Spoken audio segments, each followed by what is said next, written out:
Good evening, ladies and gentlemen. Look at this. We're starting with a super chat. Wave Slave, brother, thank you for the super chat. Can I buy priority boarding to this flight? You absolutely can, and it appears that you have. So everyone move out of the way so Wave Slave can pass your crusty asses to the first class. So guys, tonight we have a very special guest. Some of you that are into the 3D printing world may know who he is. Some of you that are not printers probably know who he is too. And we have some exciting milestones to discuss too. So for the first time on DLD After Dark, I present to you the ChairmanWon. Hey, what's cracking, DLD? Hey! So I was about to shill the stream real quick. Oh, shill it up, man. Shill it. Yeah, let me. I totally forgot before we hopped on here, so let me No, just you're good. shoot out that tweet real quick. While you do that, I will greet everybody in the stream. We got, dang, y'all been in here for a minute. Oh, snap. Carolina EDC reviews. Thank you, brother. Let's go. B. Randon. Not sure what that means. Just kidding. Let's go, Brandon. I believe that stands for F. Joe Biden. Carolina EDC reviews. Thank you, my man. So we got the safety doc up to 762 subs. Hey, 762 is a good number to be at. Swamp Dog Armory, House Cat, Sport Brand, Flying Rich, or now we're calling you Frying Rich. Robert Ribbit Harrison, what's up, brother? T for Texas. Dirt McGarrett, Chenamemba, Dean Chenamemba, Armitage, what's up, brother? Who is this Dark Mavis fella? I don't know. Wave Slave, thank you again for the super chat. Sport Brand. Yeah, see, I love my mods, man. You guys, my mods are the shit, man. Oh, fuck you, Putang. I'm drinking every night. Get out of here. Oh, fucking Putang. Putang. Damn, Putang. Man, see, Putang, channel member, look at that. Nah, he's got my number. Yeah, he's a good mofo. Slick Nick. Hey, I'm actually rocking one of the Slick Nick pocket carry specials, and hold on here. Ooh, little pocket holster. Guys, Slick Nick actually donated a holster of your choosing for the person that wins. We're doing on this coming up Saturday. We're doing our giveaway stream. We got Battle Worn P, Paul Morades. We got lower parts kits. We got a bunch of field cleaning kits from Aegis. We got JSD shirts. We got all sorts of stuff that we're giving away. A holster from HCM. Yeah, HCM holsters. All sorts of stuff. So, hell yeah. That's this coming up Saturday. Fever Texas. Hey, American, what's up, brother? Man against the masses. Dark isn't late until he's 30 minutes late. Yeah, you know me too well. All right, so let's get this thing popping. So, Chairman, Won. happy to be on your stream, man. It's I've had a good time chatting with you on P80's stream. I mean, I don't know if Ralph texted you this morning, but did you hear the fake drama that he made up in his head? What? No. Oh my God! So he thought that he got canceled for being transphobic. What? I know. Okay, so remember when we were on stream and I was, when we were out in the femboy. The femboys. Yeah. So, just chat. Ralph didn't say anything that bad. All he said is that he did not understand femboys. He didn't say that he didn't like femboys. He didn't say that, femboys weren't real femboys. He didn't say anything like that. He was just like, I just don't understand it. Yeah, he didn't hate on him or anything. No. And so Print, Shoot, Repeat had a whole, Twitter thing being like, hey, if you're transphobic, if you're homophobic, if you're any-phobic, don't follow me. Don't want you. And Ralph saw that and was like, oh, shit, he's not following me. He must have posted that and then unfollowed me. Damn. So he thought it was about him. Wow. Turns out Print Shoot Repeat just had never followed him. I can see that. I can see that. No hate, no hate. I mean, I can see that. Dude, my first actual like conversation with PSR was today, like prior to this stream. Prior to that, I only spoke with him through other people because he's been like supposed to come on the show in November. He's going to come on the show. Well, according to Jordan with JSD and Cody Wilson, there's like a little loop-de-loop going, but yeah. So hey, Petey Ralph, don't feel bad, brother. We love you here. And I'm kind of surprised to hear that. So he said, anyone phobic of anything, don't follow him. Well, I don't think he probably said that. I mean, you know, I'm sure you can be like arachnophobic or like, you know, what's fear of heights? Dying phobic. I'm just kidding. I don't remember. Flying Rich, thank you, aka Frying Rich, cooking that PLA at 3,000 degrees. The Hoff threw down the 10 vids in 10 days. Are you in? Hey, I'm down. I'm down. Let's do it, man. I need to come with that content. Come correct with the content. Fanboys. No, so what it is, too many choices. What's up, brother? Faith, what's up? Heath, what's up? So what it is there's and you may need to correct me, Senor Juan. There's like a Femboys like gun printing Twitter page, right? Oh my God, no! It's the third rail of 3D printing guns. I mean, you know, you can't if you're not like aggressively pro Femboys, which let me just be very clear, I am. You cannot say anything negative about Femboys in 3D printed guns. That's just a given. Okay, yeah, I get it. And 3D printed guns and furries are like, Femboys and furries are the two subcultures that like Venn diagram with 3D printed guns, where it's like, I see. Yeah, you cannot fuck with either of those subcultures and survive in 3D printing. You know, that's actually a good idea. Like you could create these communities, like these 3D printing communities, and say that you're like something that can't be where people can't be prejudiced, or where they're dirtbags if they're prejudiced against it. That way, it maybe normalize additive manufacturing of firearms. Maybe. Well, you know, I think it is getting normalized just because, you know, like real gun companies are using additive manufacturing, either, you know, in the case of like a company like, you know, Caltech, you know, for small parts, or, you know, for larger companies. I mean, Glock just purchased, I think it was 3,000 Prusa printers for their like prototyping operations. Like, really, you know, 3D printing isn't going away in guns. It's just kind of a question of what is like the break even for an individual. Because like, you know, for me, I think that like a Glock frame that I can get 3,000 rounds out of reliably, it's fine. Especially when I can just print another one. Yeah. And, you know, the thing is, like, Glocks don't fail catastrophically. Like, when a Glock frame starts to fail, you just start seeing cracks opening up. You can still shoot it until it just stops working. And chuck it.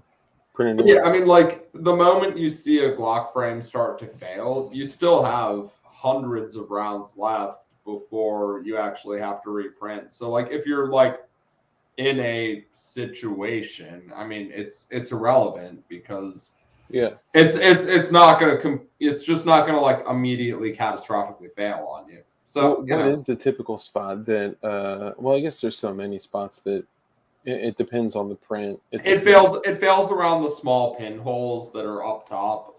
Can I show a frame on the stream? Yeah. Okay.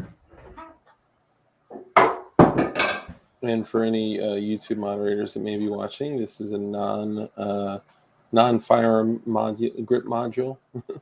So a Glock frame will usually fail right around this hole. it'll start to open up like horizontal cracks. Gotcha. And that hole can fail and it's actually not a big deal. But like once that kind of starts to happen, you want to, just print a new one. Yeah, it's kind of like, oh my God, somebody just made an account, a Fed watching DLD after dark on the toilet. What? I think that's a good account. It's excellent. I'm down. So I've always wondered what hey, FFF, my boy. Damn it, Chairman stole my tweezers. FFF and I are working very closely on a project that hasn't been announced yet, but a lot of work has gone into it. So you'll see the fruits of that labor very soon. Nice, dude. I've been looking at some of the shit you've been putting out, and not only have you been like coming out with some pure fire, but you've had a pretty big milestone today, didn't you? I'm officially an international arms dealer, boy. So talk about that. I'll pull up a picture in a minute, but oh yeah, you know what? I'm so sorry. Let me stop you.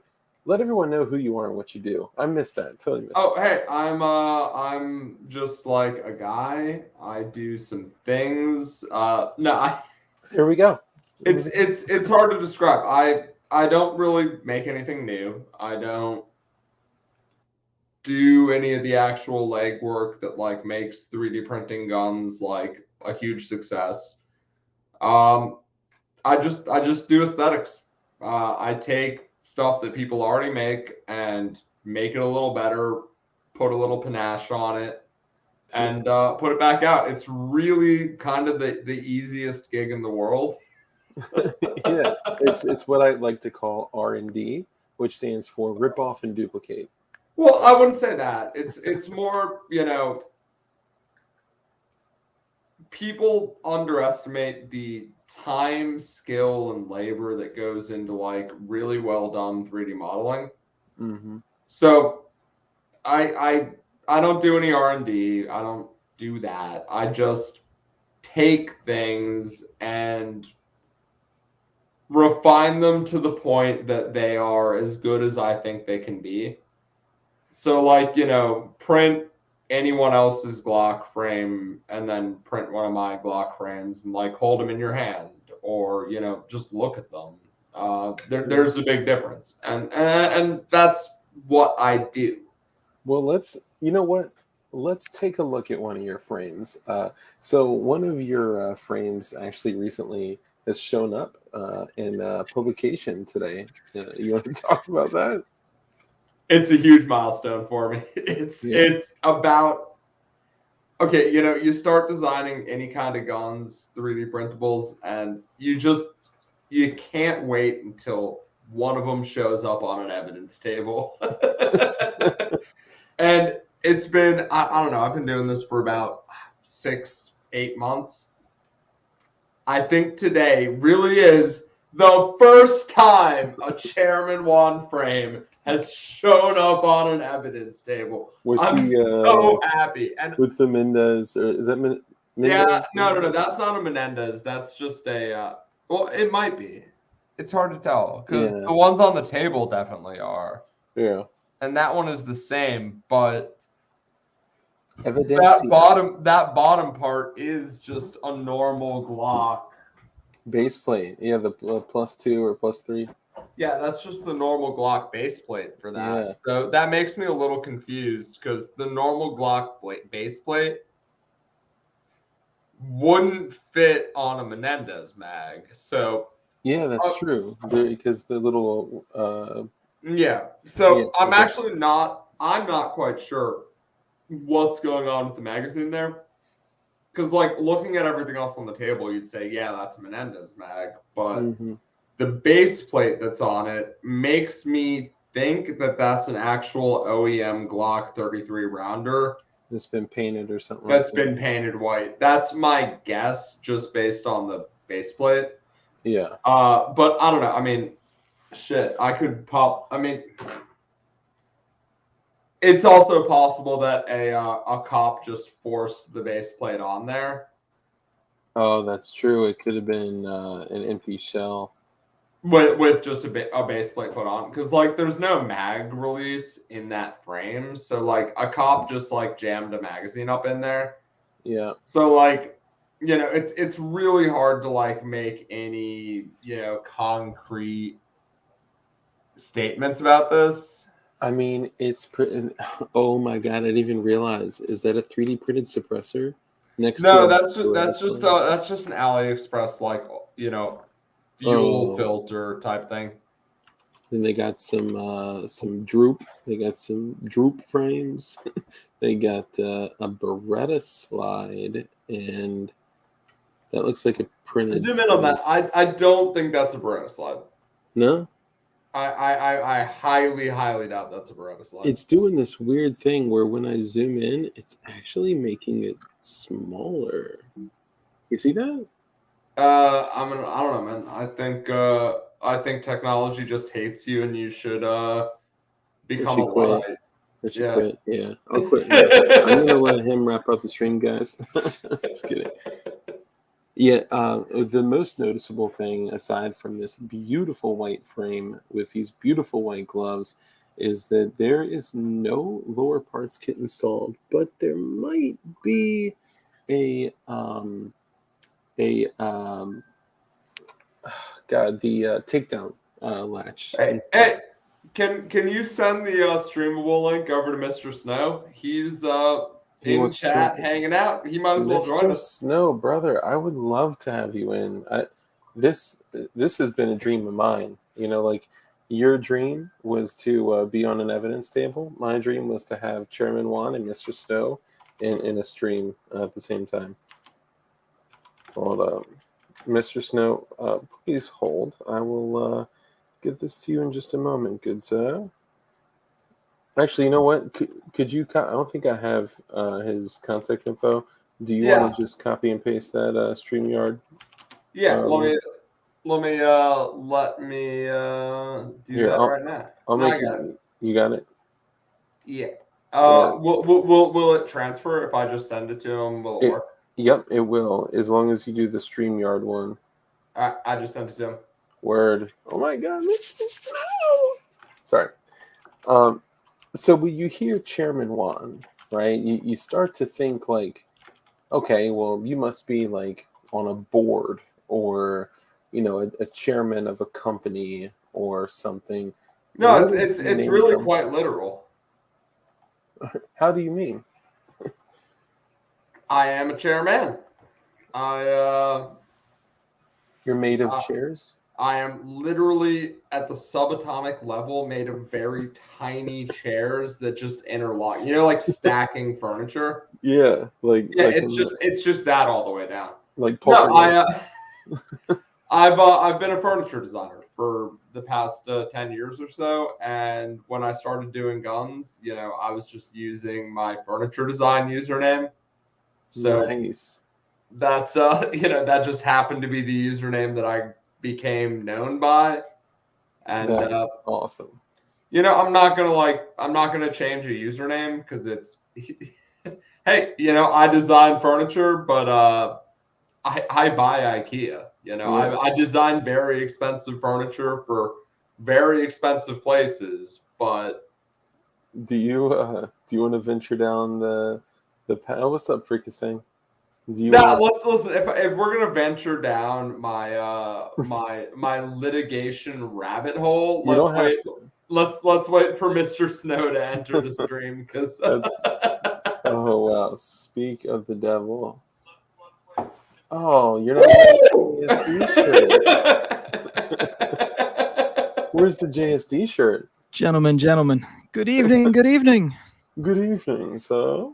Oh my God, John! Fucking pleasure to have you on. Well, when Mr. Chairman calls, I come. That's the way that goes. Oh, beautiful. Well, I saw you in the chat. Don't give me that, dude. The fact that Mr. Snow listens to, I don't know. I'm not worthy. I don't know. It's a cool community, man. I mean, there's really not a lot of us. That's one of the most interesting things I find is that, like Chairman is saying, he's been doing this for like 8 months and you are already in the pinnacle of everybody wants to be you and have your frames and internationally known for making internationally arrested. Renowned. Yeah. Making by crims worldwide. Yes, from one side of the flat earth to the other. ChairmanWon has exactly. Oh man. Well, Mr. Snow, I'm glad we can agree on that. Absolutely. Yeah. It's all flat. The earth is flat, yeah. right? Turtles all the way down. Absolutely. All turtles. So, Mr. Snow, welcome. Go ahead and introduce yourself too. I too, like ChairmanWon, I'm an absolute nobody. I am just a normal guy that has like a day job, but has a passion for normalizing the gun making hobby. Beautiful. So that's what we do. I put my face out there, and watching things like when I saw the Jay Stark documentary, it was like we can do this legally. I love what he said. Yeah. Not always a fan of the way he said it and where he was at doing it. Because he was breaking some laws there. But that was ammunition for the lawmakers here in the United States to go against us. So we have to normalize 3D printing. We have to normalize home built firearms and show that ghost guns are not ghost guns. They're personally made, completely legal firearms. Well, I think what people don't realize is that historically that's been the norm. Like it was actually this isn't a new thing. Like most gun, every gun that was used in the Revolutionary War was built in small shops that were not federally regulated. There was not any ATF. Yeah. That's when the founders wrote the Second Amendment. The type of stuff that we're doing is I mean, obviously they didn't have like fucking CNC controlled micro mills that could like lay down plastic precisely, but they were making guns in small unregulated workshops, and that was the norm. Well, and that's just kind of on that note, we did probably like a 4-hour episode just on the Second Amendment and what it means. And of course, these are rights that are given to you. These are they're natural rights. They're not the Bill of Rights doesn't bestow rights. It just prevents the government from infringing on rights that you already have. If 17-year-olds weren't going to protest with guns, we'd still be British. Mr. Snow! You must have read that in chat. That's a great line. I'm gonna fucking put that in my little tiny. All yours, brother. All yours. Shirt pocket. Yeah. All yours. But I mean, it was actually expected. I have a guy who, and if you're out there lurking, brother, handsome. Well, I won't say it. You guys know. I think she wants to be with you. We miss you, brother. Hope you're doing well. And we did an episode, and it was breaking down like historically what men like pre-Civil War were expected to have, and this is military-age males ranging from 16 to 60, and it was a working rifle, X amount of powder, X amount of projectiles, X amount of. I mean, it was a requirement because you never know when that moment. You may be called on. You had to be the Minuteman. Yeah, yeah. Well, the way that I always found was like the easiest way to kind of like explain it to. So I grew up in DC, so I'm usually around absolute dickheads who like don't understand this shit. You think all guns are illegal? Yeah, well, yeah. So, like, the easiest way that I found to kind of like explain how the Second Amendment is worded is that it's a chicken and an egg thing. Like, the militia doesn't exist. a well-regulated, what's the actual text? A well-regulated militia being For the necessary defense, to the defense and something of the state, Sorry, the I right was- to the people to keep and bear arms shall not be infringed. That was close. It was very close. I forgot the middle part. But Being necessary to the security of the free state, the right of the people to keep and bear arms should not be infringed. so it's a chicken and an egg, because a militia can only exist. A militia is a force of normal people that can be called on a heartbeat. That can only exist if the right of the people to keep and bear arms shall not be infringed. Like, Yeah, and I apologize. I jumped into it. It is, it begins with a well-regulated militia. yeah. Yeah, and then being necessary to the security of the free state. And I mean, don't even get me started on what the fuck regulated meant when they wrote that. It did not mean government regulation. It meant a well-functioning thing. Yes, exactly. That it's a big difference between what the word, just the way we use the word regulated, regulations, right, whatever.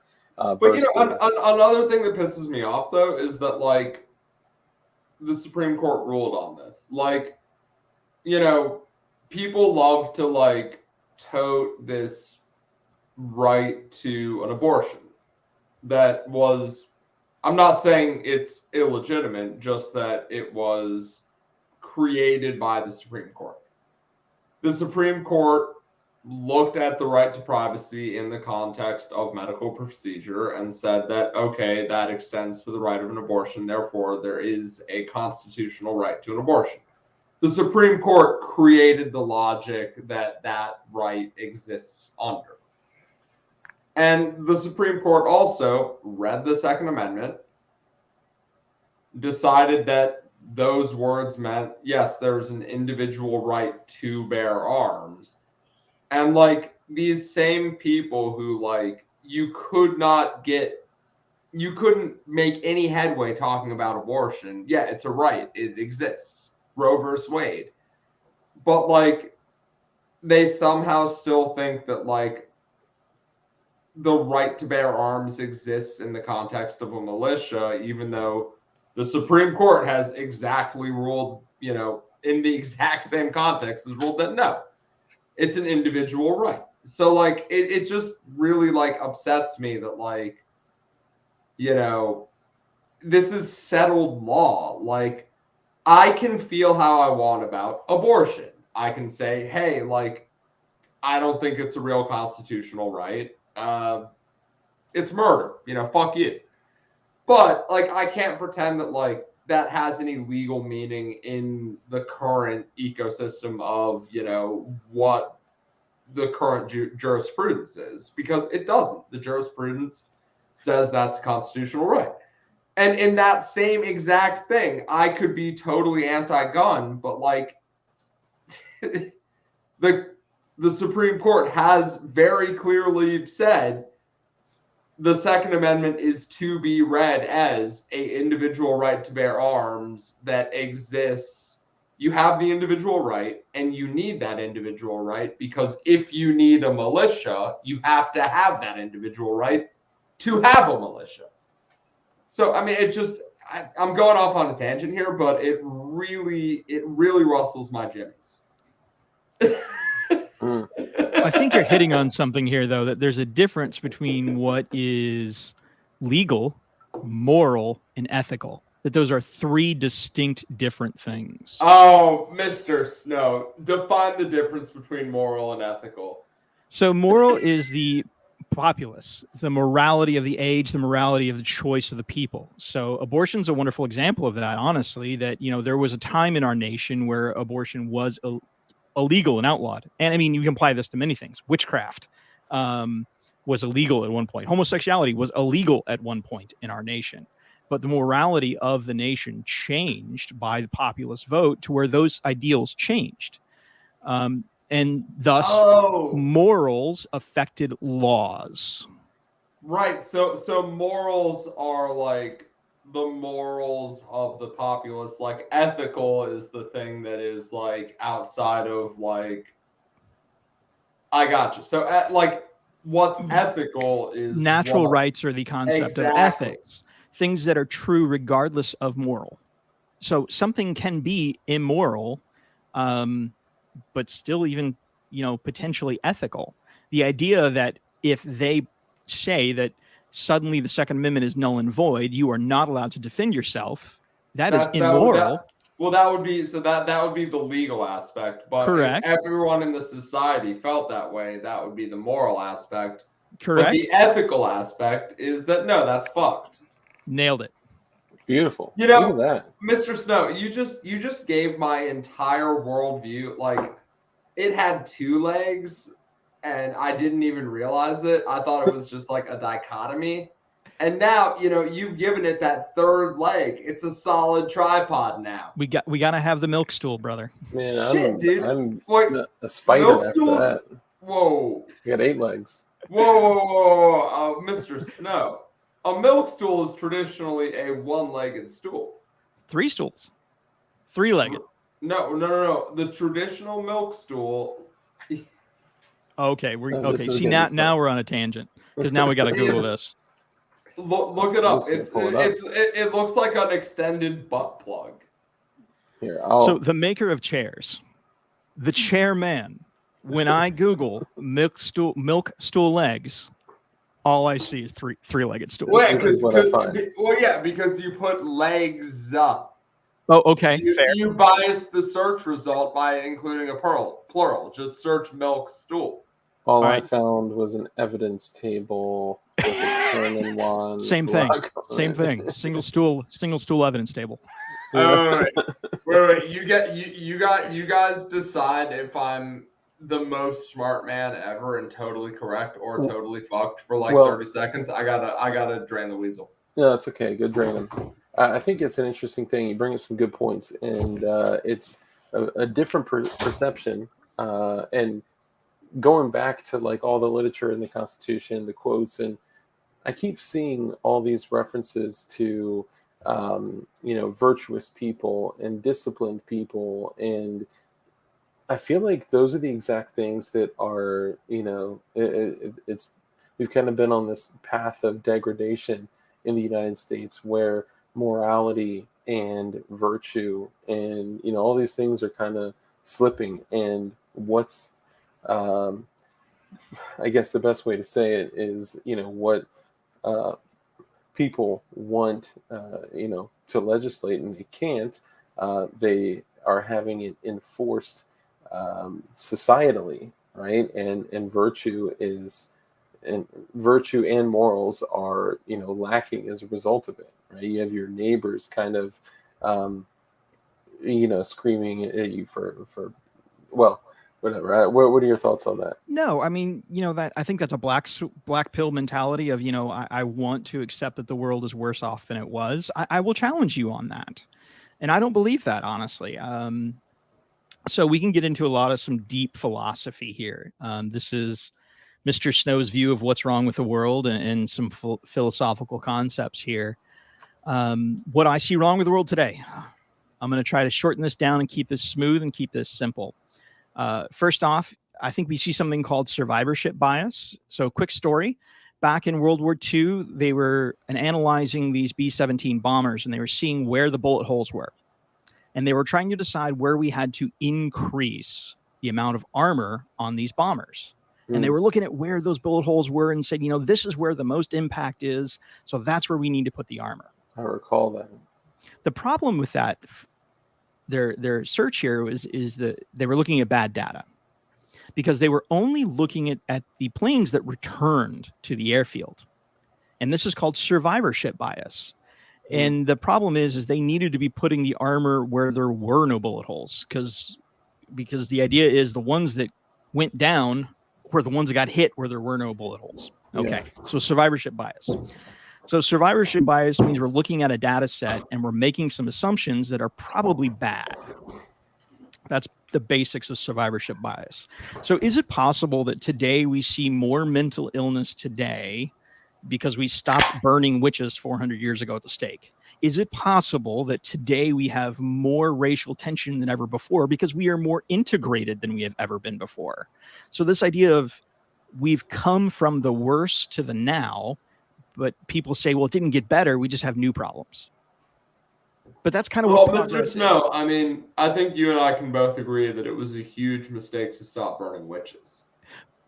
You know, that's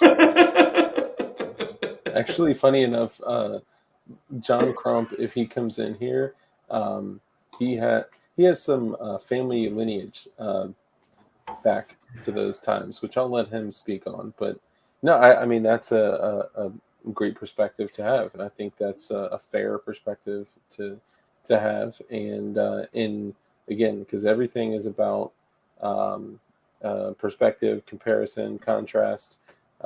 Yeah, I think that's all true. But what you're missing there is there's some other context of that, you know, the problems we have today are the results of progress, that we've solved other problems, and thus we have new problems. And they're not worse problems, they're just different. But there's still progress. So are you a futurist? Define futurist when you say that. What do you mean by that? Do you think that essentially now that like we have technology, we can solve any problem that's in front of us? No, technology is not the solution to all of our problems. Ooh, okay, Kaczynski. Because it's simply, I mean, now you can get into the great event of, you know, the great filter. That's a whole fun conversation of the great filter.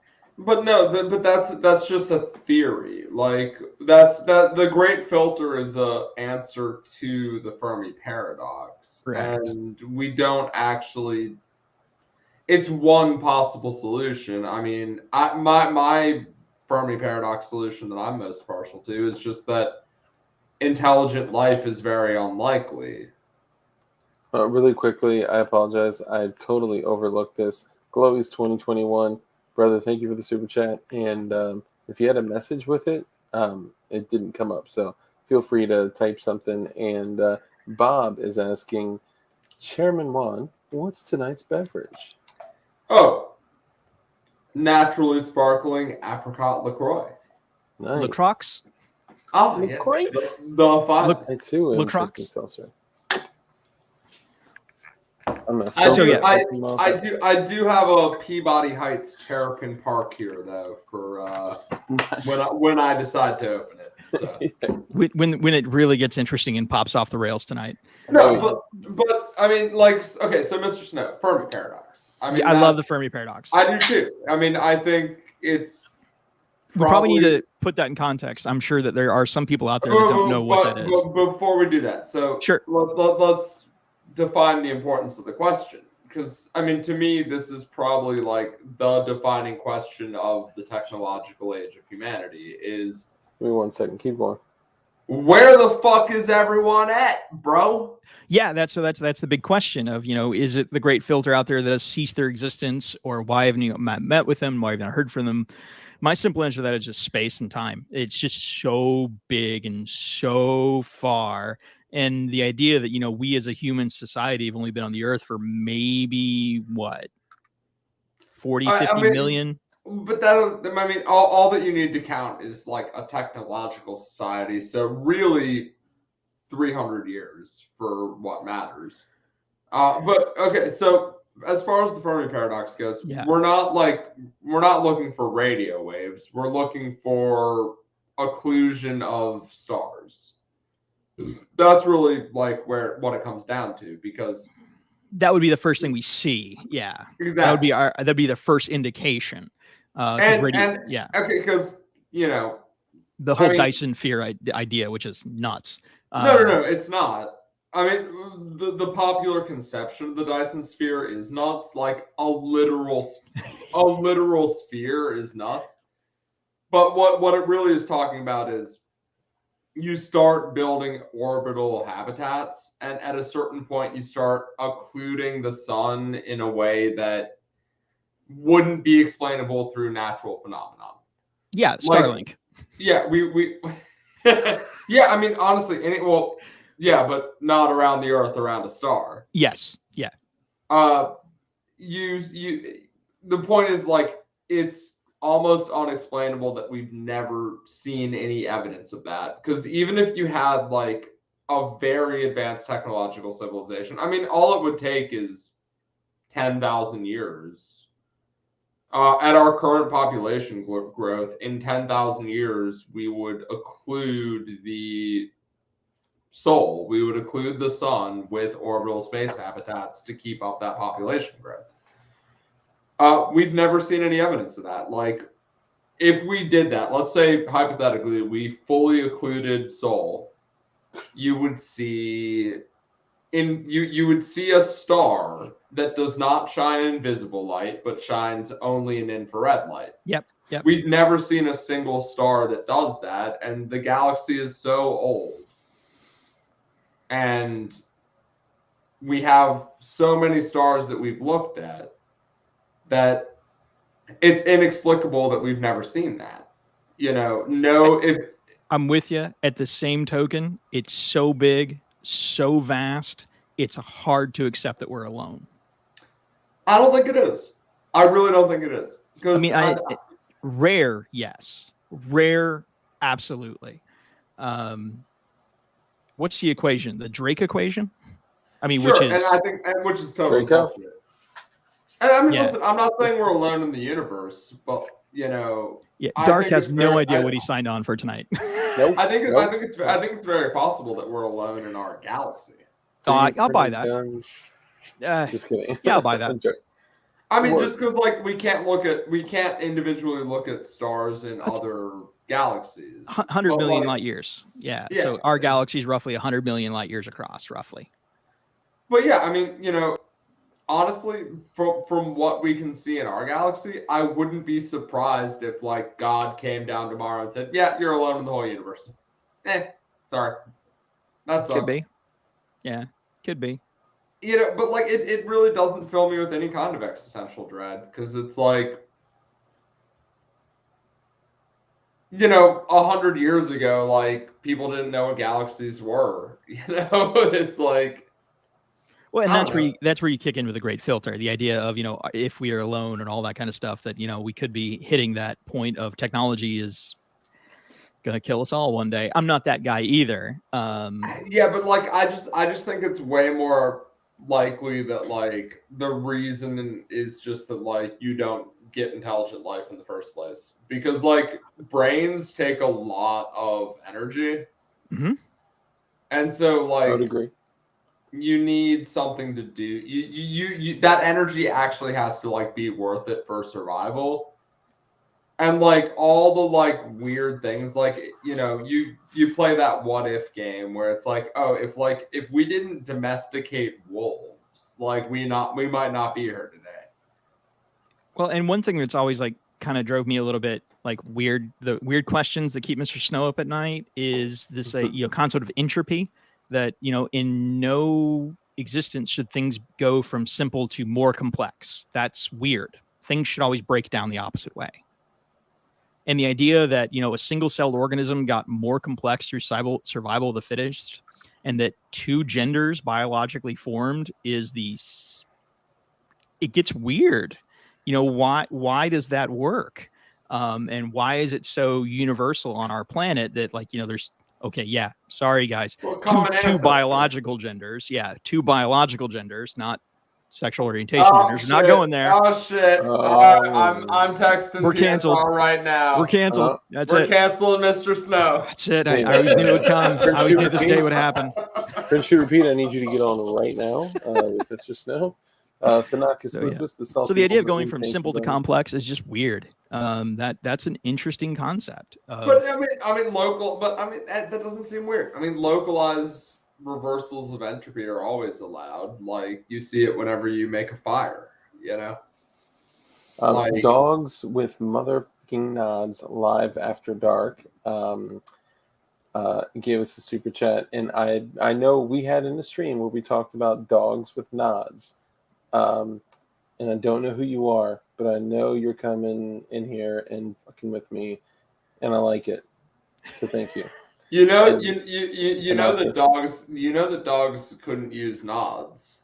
I mean, we could force them to at gunpoint. No. Literally, dogs can't see pictures on CRTs. It doesn't work. I mean, have you looked through dog eyeballs before? Well, I'm joking. I trust the science, bro. Trust the science. No, so I don't know, man. Apparently, I mean, dogs can't see pictures on CRTs.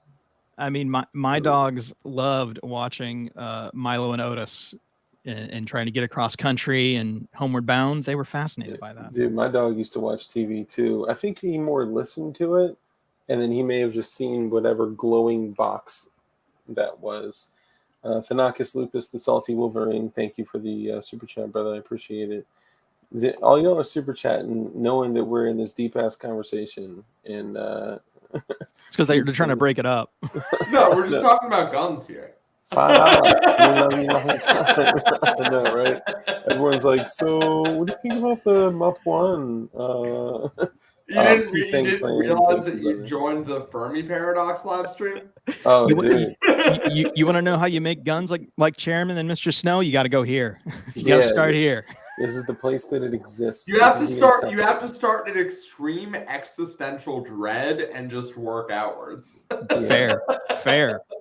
I think that's a good place to start. So speaking of existential dread, Miami.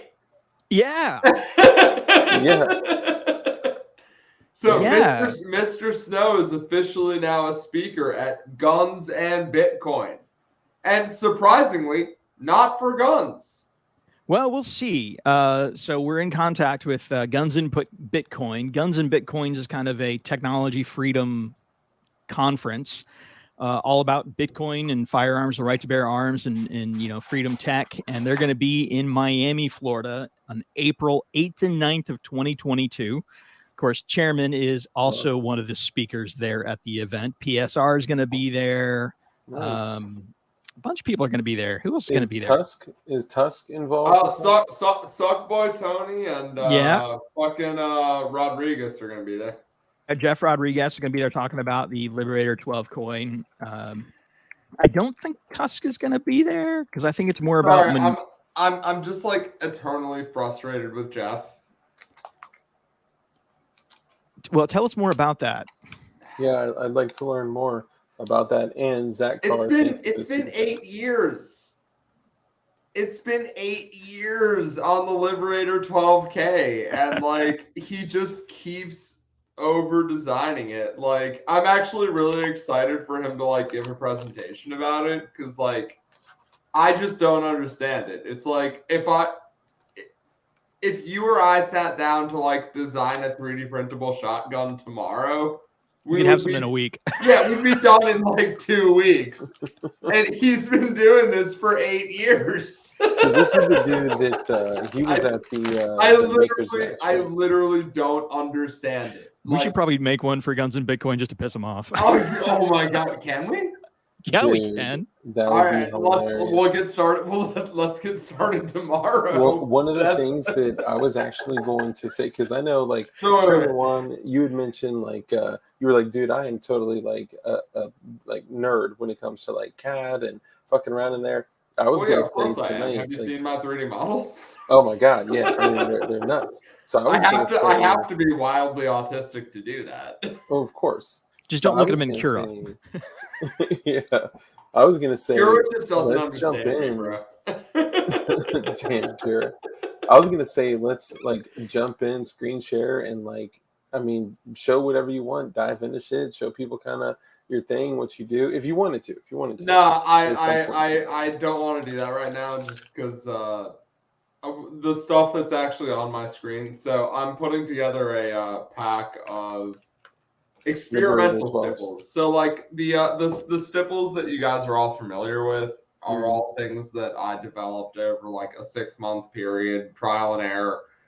One day I plan to make a video with like, I literally have an overflowing like big IKEA bag of frames just like outside my office door of like all the test frames from the process of figuring that all out. If you need a place to incinerate them, I'll just, but now just waiting for that gun buyback day. But now, like,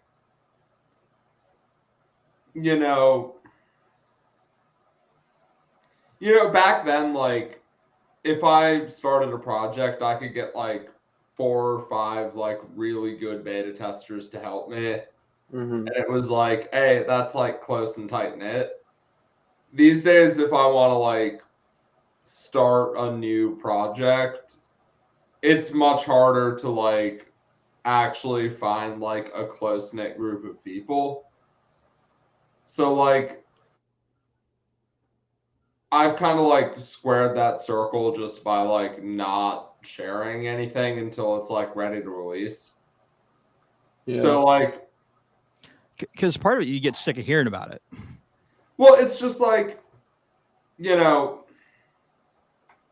if I put out a call for like an open beta, I'm gonna get like 20 or 30 people that like that are all like really good people that I need to talk to. That's it, John Rice. Thank you. This stream will be removed in no time. Thank you.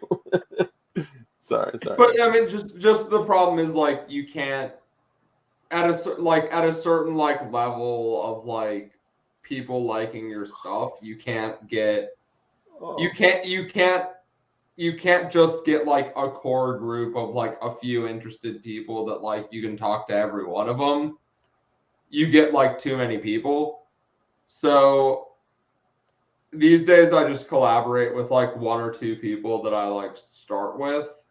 Yeah. And then when it's like ready, it goes out.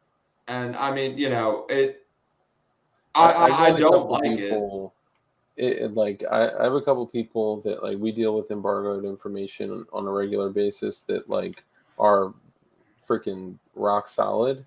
Like Frying Rich. I mean, he's actually flying rich, but we make fun of him because of how hot he cooks his PLA. So we call him Frying Rich. He's working with Control Pew on the Glock bullpup, and I mean that's it. So he'd be a great candidate. John Crump, another great printer that knows how to respect information.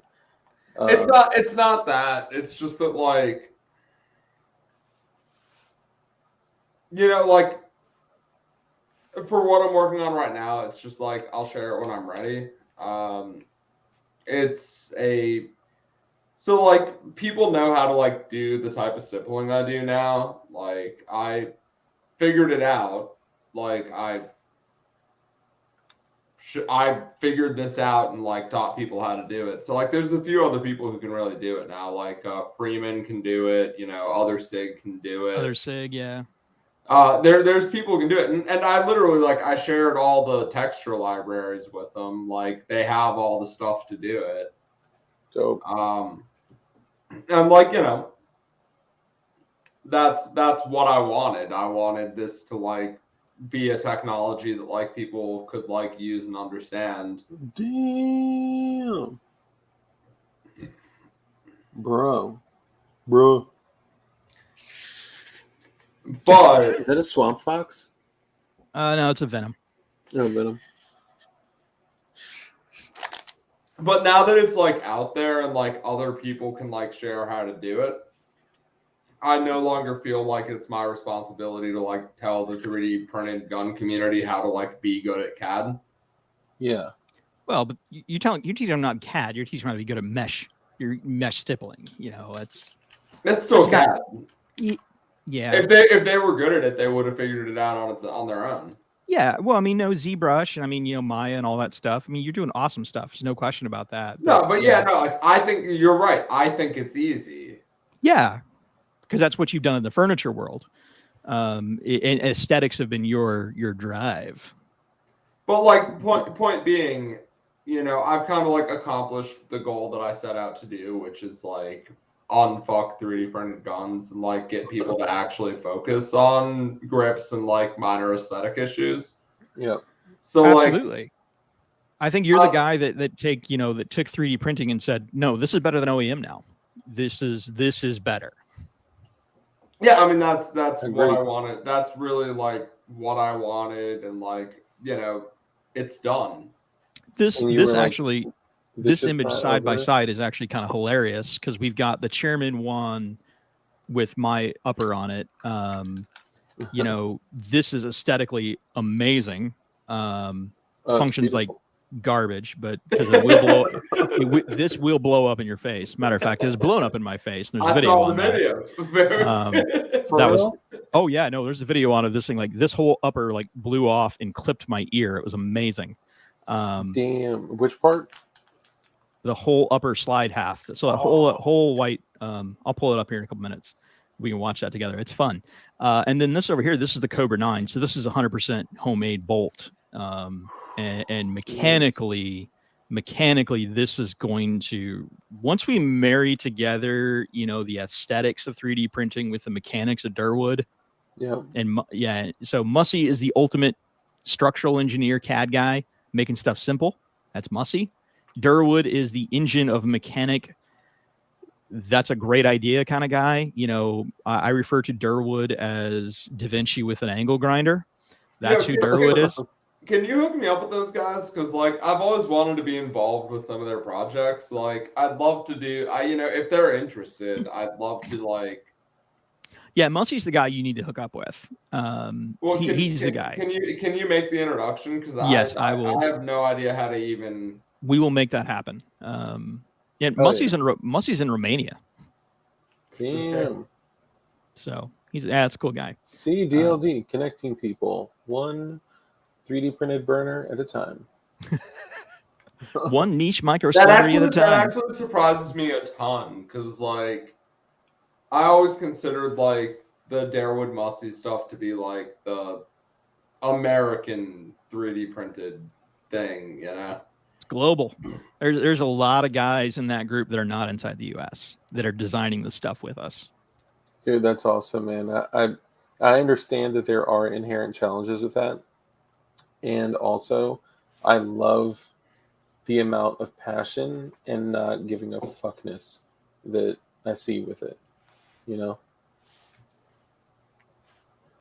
So how long do you think until we see a Cobra on an evidence table? If I was taking book on it, I'd say about April or March of next year. So because it's released January 1. January 1's the official release date. So you're giving it 4 months. That's fair. They'll figure it out. Hey, for Guns and Bitcoin, so it sounds like I got the suite.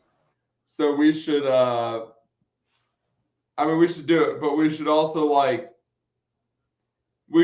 set up a live stream with like a few of the 3D printed guys that are down there and just like shoot the shit.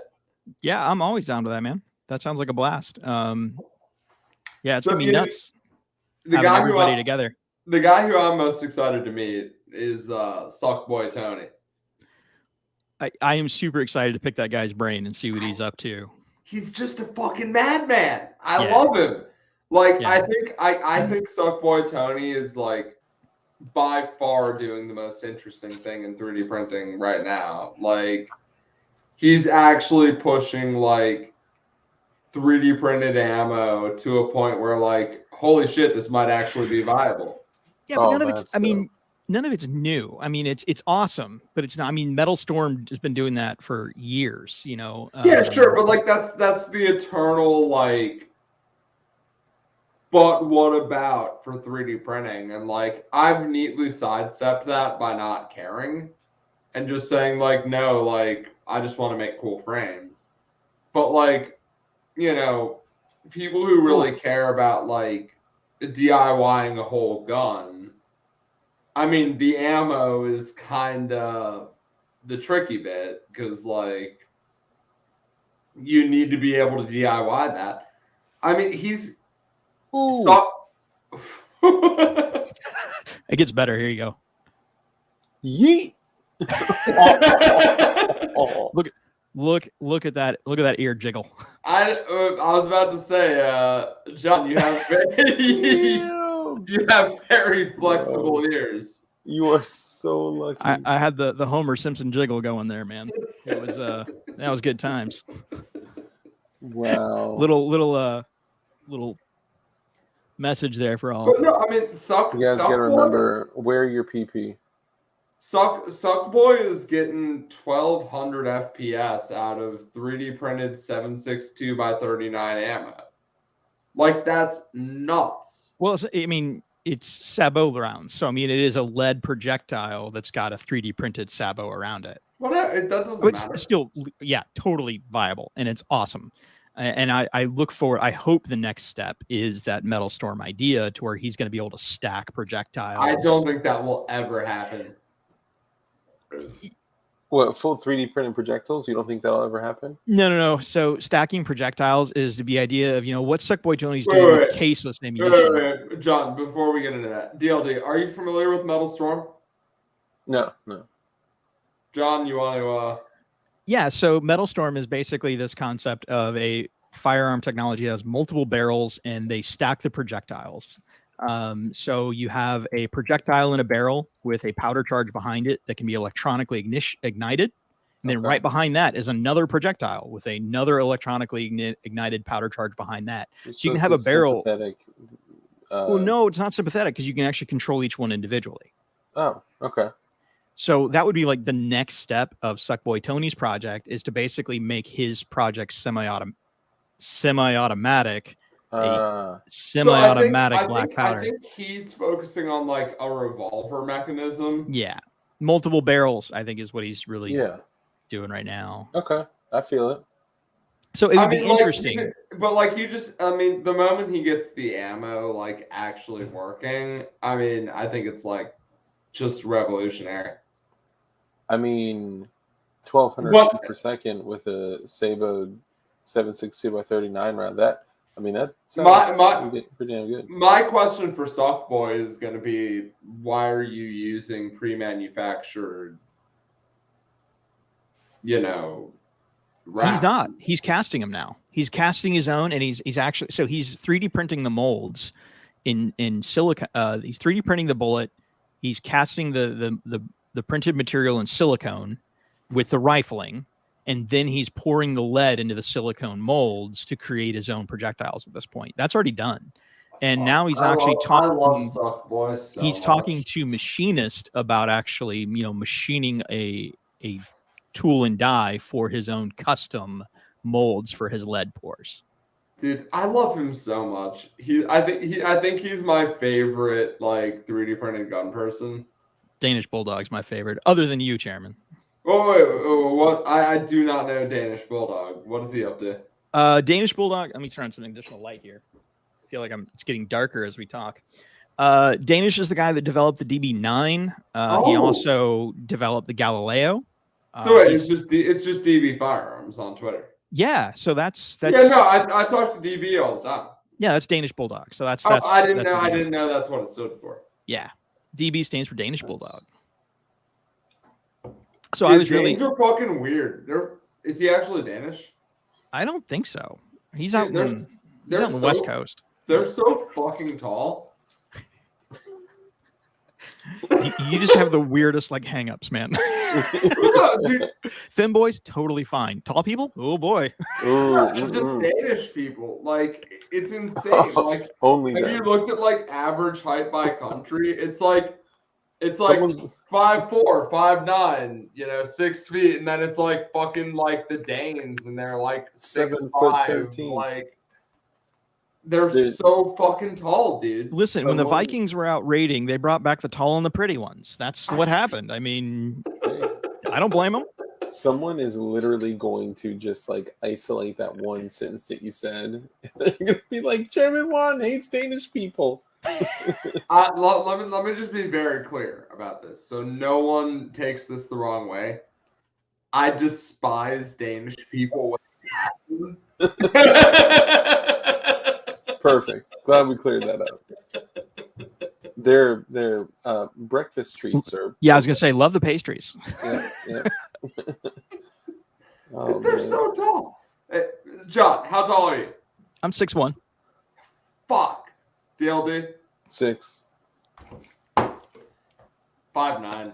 I'm so excited to pick you up in the airport in Miami. I think you will be able to literally pick me up. Yeah, it's gonna be exciting. Well, I'm expecting about that. a wet hug from from Putang. He was like, I can't wait to give you a big wet hug. I was like, why is it wet?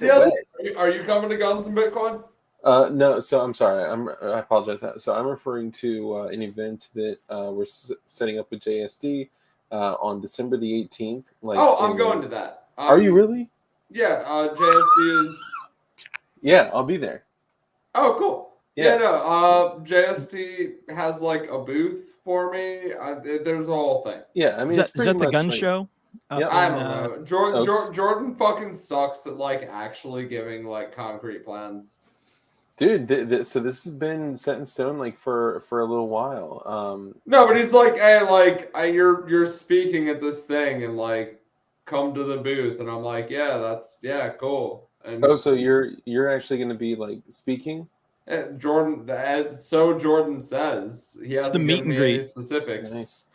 Jordan, bro, I know you're lurking somewhere, so clear things up a bit, okay? By the way, I just want to say, so I was having a casual conversation with Jordan, and this is how much I love JSD Supply, okay? And I have a stack of shirts over there, but I had to rock the semi-auto keycard shirt. This is the DLD special. Which are is it semi or semi fully automatic?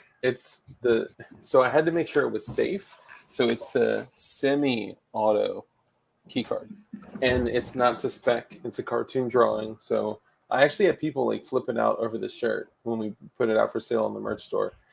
It was very interesting, but it's not a machine gun because it's a shirt and it's not to scale. It's a cartoon drawing. Anyway, so I was on the phone with Jordan. I was talking to him, and I was like, hey, if you ever come across a white P80, let me know, right? And he was like, long story. The rarest of P80s. Yeah. They were made for a very short amount of time. Well, I'm not sure if you know this, but I have one. And I didn't know that they were rare, so I did a battle-worn paint job on it. And yeah, I desecrated a white P80. It's beautiful, like the battle-worn paint job. I've seen it. Yeah, it turned out really nice. I have seen it. Awesome. Yeah. So I've got now white battle-worn, silver battle-worn. Well, silver stain. They call it stainless gray battle-worn, which is my favorite. And then the OD green battle-worn, which those two are getting given away this Saturday, along with a bunch of other stuff. But anyway, so I was like, I need a white P80. And he said, well, I don't have any of the white P80s, but I do have a white SIG 320 grip that's just like hanging around the office. That's awesome. And I was like, oh, dude, that's so freaking cool, right? So 3-4 days later, I got a box delivered to my door, and it is a factory SIG white 320 grip module. I was like, cool. I'm a little bit mad that Jordan didn't send that to me. Ooh, that's the challenge here. It's like, when do I show stuff that don't make other people upset? You know what? Maybe I know a little bit about white guns. That's all I'm saying. You do. You are like Mr. Snow, so It is snowing around here when it comes to firearms. That is where your name came from, I imagine. Actually, the name Mr. Snow was a gamer tag. It was actually used to be Mr. White. So one of my favorite movies was Reservoir Dogs, and I really enjoyed the character Mr. White, who is always cool, calm, and collected under pressure. So I was Mr. White as a gamer tag. But then this television show came out and got some renown. And that television show was, of course, Breaking Bad. Yeah. So every single game that I went on and played with the gamer tag Mr. White, suddenly I became, Mr. White. Oh, careful if that has a slide on it. Live stream can't have none of that stuff. Yeah. So it became Mr. Snow, and these days I am making guns and I am having fun with it, and I am whiter than snow when it comes to the laws. I'm following the laws, following the rules. I'm good to go. Hell yeah, that's awesome. Nice. Okay, so this excites me. You gotta build one of these. Okay, I got the files. It's on deck. Tell everybody what this is, and then we're going to talk about the chair that murdered someone. This is just the gun that makes Flux extremely angry. Yes.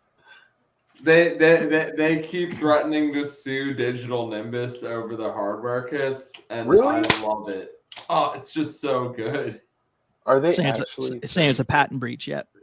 I mean, It isn't. Like, they don't actually have a patent on the mechanism. They just have a design patent. Like, I looked it up. Their patent is just for the design of the flux brace. They actually don't have a patent on the mechanism itself. yeah. Because, wow, like, extendable braces, that's been a thing since the 30s. Like, yeah. I got my C96. Yeah. I can pop down to the store and buy ye old extending brace from, like, before we were fighting the Nazis. You know, I mean, it's just like, it's an entirely frivolous, like, threat of a lawsuit. And, like, you know, I don't give legal advice, but, like, my advice to Digital Nimbus is, like, absolutely just, like, ignore any threats.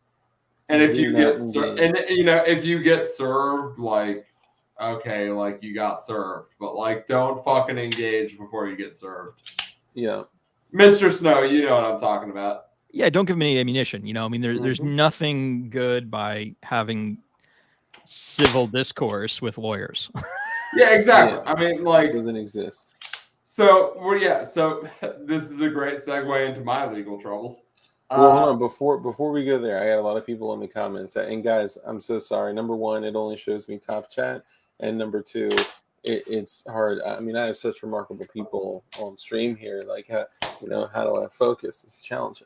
But those that I do see some people asking, WTF is that? So this was designed by Digital Nimbus? So or he just did the kits? Digital Nimbus designed the mechanism. I just told him, hey, I think your models are terrible and you should be ashamed. So Chairman's good at making friends. Yeah. Right. Well, you know. Yeah. But that's what we love about you. We know where we stand with you. Yeah, very direct. I like it. My position is that I'm the best at 3D modeling, and you are also the most humble person I know. Yeah, and hey, you know, fuck you if you're more humble than me. I'm the most humble person ever. Absolutely, you win. If you think you're humbler, like, go fuck yourself. Humbler. That sounds like someone that steals cheeseburgers. It sounds like a the Humburglar. The Humburglar. So to me, it sounds like someone who steals harmonicas for some reason. Too many choices. 40 caliber. Do you know where you are? The 10 millimeter. Okay, pass on that because you can kill bears with it. Okay, but so wait.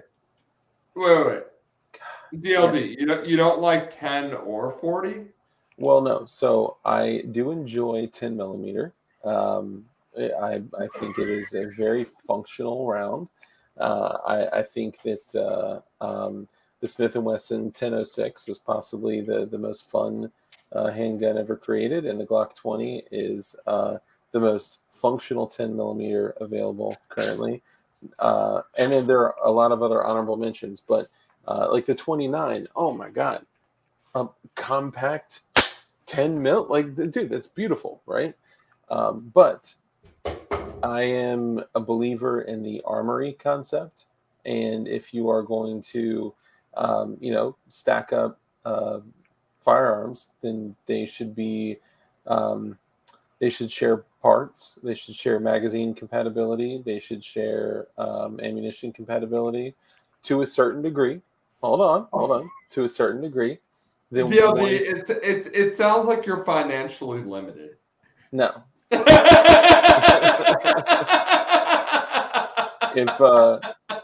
If you could see the room that I was in now, so there's logic behind this though. So It sounds like there's no fun behind this. Like No, you gotta have. but you don't just buy retarded. Pardon me. I meant retarded. That's the word you stop at. Sorry. I meant retarded in the classical firearms design sense term. Yes. Retarding the mechanism to stop it from. Like it's a synonym for delayed. The physical, you're retarding the blowback. Yeah. Sorry. Good save. Good save. Puting said poor alert. That was not. That's okay. I resent the implication.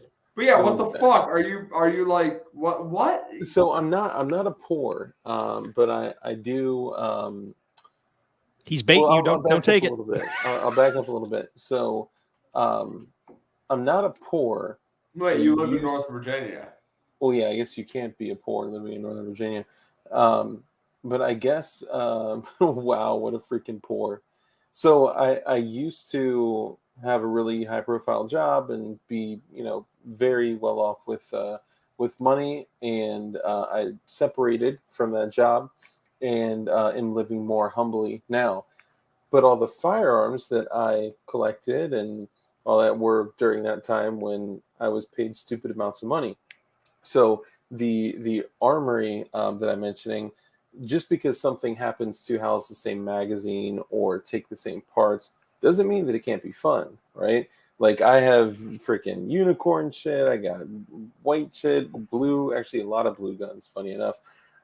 But if I had to break shit out into 10 different loadouts, deliver it to 10 different places, hide it in 10 different places, and then keep another 5 to 7 loadouts here. DLD, just name some fucking guns. Like you're talking to like a lot of like theory, but like. Well, I'm just saying like concept wise. So like, I know that I could select. What's your dumbest gun? Like, what's your like? No one will respect me for this, but I love it gun. The dumbest gun, I'd say my blue Keltec Sub 2000 because everyone hates on Keltec. But a Sub 2000 is a practical gun. That's not a dumb gun. Well, so then what do you mean by dumb? Mr. Snow, can you help me here? Like, dumb guns. I mean, a Mark 23 is a dumb gun. Like, you have to be. You have to be a stupid gun. You have to be an idiot. You have to be an absolute Metal Gear Solid fanboy to buy that. And I mean, I literally like love you 10,000% for it, but like that's what I think of when I think of a dumb gun. Here's a dumb gun. Which one? This bolt action right here. So that is a Barrett M98 Bravo. Okay. So it's a 338 Lapua Magnum.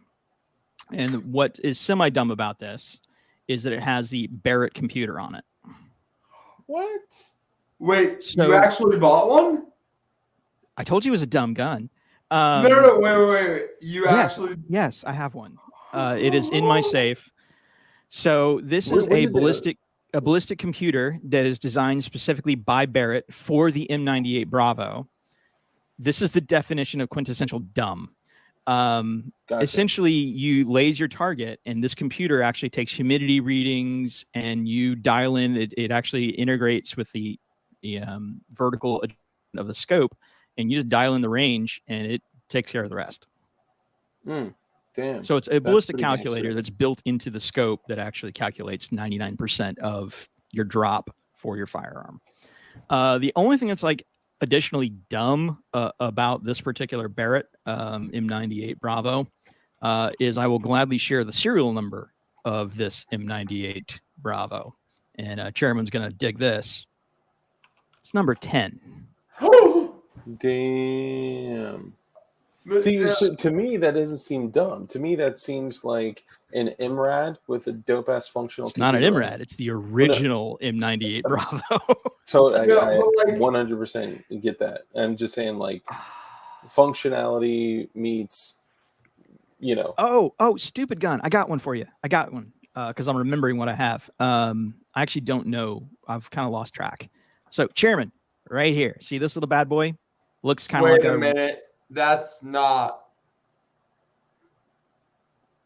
It's an AR platform. Wait. Was that like?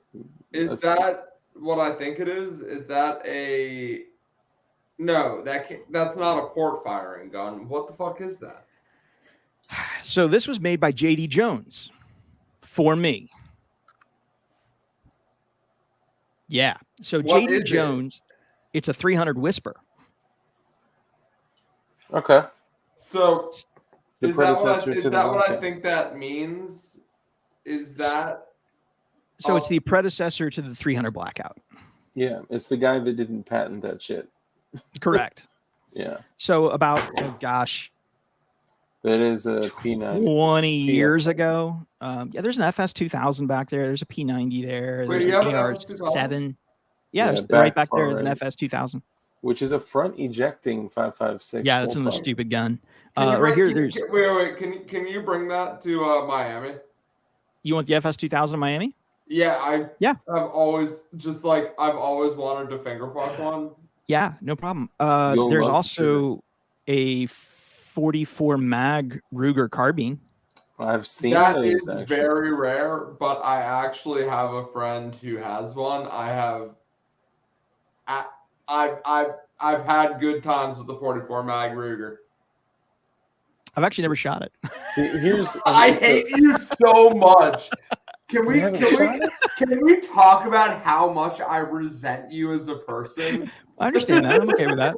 So a Rossi Ranch Hand, that's a dumb gun, right? Like it's a stupid gun. Like a Mare's Leg by Henry, those are dumb guns, but they're also freaking awesome, right? Let me find something else. And looking at your collection, I'm definitely a poor. I think I have like 45 guns. I have no idea. These are all dumb guns. But like that, Mr. Snow, John, this is what I love about you is you actually like you and I agree totally on like what is a dumb gun that like. There's no reason that gun should be $3,000. I agree. Did you pay $3,000 for it? Oh yeah, absolutely. Fuck you. And you got was it a Seymour? Yeah, the original Seymour. And then there's its little brother next down below it. Then there's another one. There's the STI Edge, and then there's the STI. I don't remember which that one is. Yeah, I had a love relationship with STI for a little bit. Just a little 12 grand wall. Probably 15 grand when you look at optics and. Look at me with a little beard. I'm actually like, this is probably dangerous. I'm going through pictures. I don't even know what's really here. Yeah, dick pic. Oh, just kidding. So that's how. So my boy has a setup in his basement. What he did is he blocked off an area in a secondary bedroom, put one of the, big ass Liberty Safe doors on the steel bars, and then did what do you call it? The concrete, the center blocks with rebar, pour concrete. So really, I mean, he could drywall over the door and probably hide his whole freaking arsenal. But if you don't have a gun room, how do you work on your stuff? Oh God, how do you have the HK? The Mark 23? Yeah, it's a Mark 23. I've also got the Knight's Armament suppressor that goes with that, and the $3,000. Yeah, the Insight 450 laminator. Jesus fucking. Now, shit, does that have the slide lock on it? Those actually don't exist. None of them do. No. So they talked about that originally. There's like 3 of them that were ever made with a slide lock. Yeah, I've only seen one in like about 2 hours north of where I live in Virginia. They have the where HK is located, and apparently there's one there. Yeah, they're basically museum pieces. They're actually not. I mean, because the military actually said, we want this, but then when they actually had it, they're like, we don't actually need that. We don't actually, we'll just use subsonic ammunition. The slide won't cycle, and it does the same thing. Yeah, it like drops 4 decibels. They're like, we actually don't want this. Yeah, so there's a 5.7. How far away are you from Miami in Florida? Like 5 hours from Miami. Those Okay. 210s. Do you have a guest room? Yeah, dude, you can crash with me. You're good. Yeah. Can I just come back with you after Guns and Bitcoin? And Totally. Like, Yeah, we can work that. like, We can a work day that out. later? We can work that out after the fact. After the Yeah, stream. like don't bring any guns. Like, let's just fucking Yeah, like just extend a day or two, and you can just yeah, come let's shoot with just me. like let's just extend and like yeah, let me just come out to you. Yep. Are those, So like, is it a SIG P210? I think you're looking at Smith & Wesson Model 52s. I So there's see. two of those there, and those are these are perfect dumb guns because those are chambered. 38 Super? No, Oh, 38 wad cutter only. oh God. How does the 38 gun wad cutter only.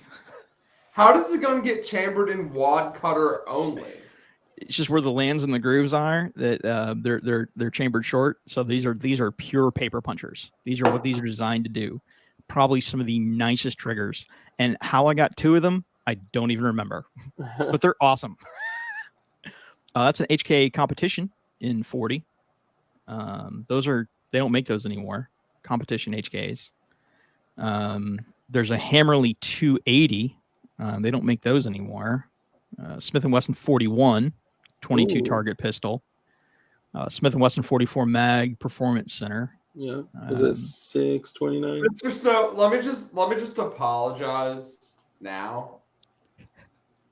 When I first kind of got hip to you, my first thought was like, wait, that guy doesn't even do CAD. Like, what the fuck? Like, who is this guy wearing an apron who is intruding on this?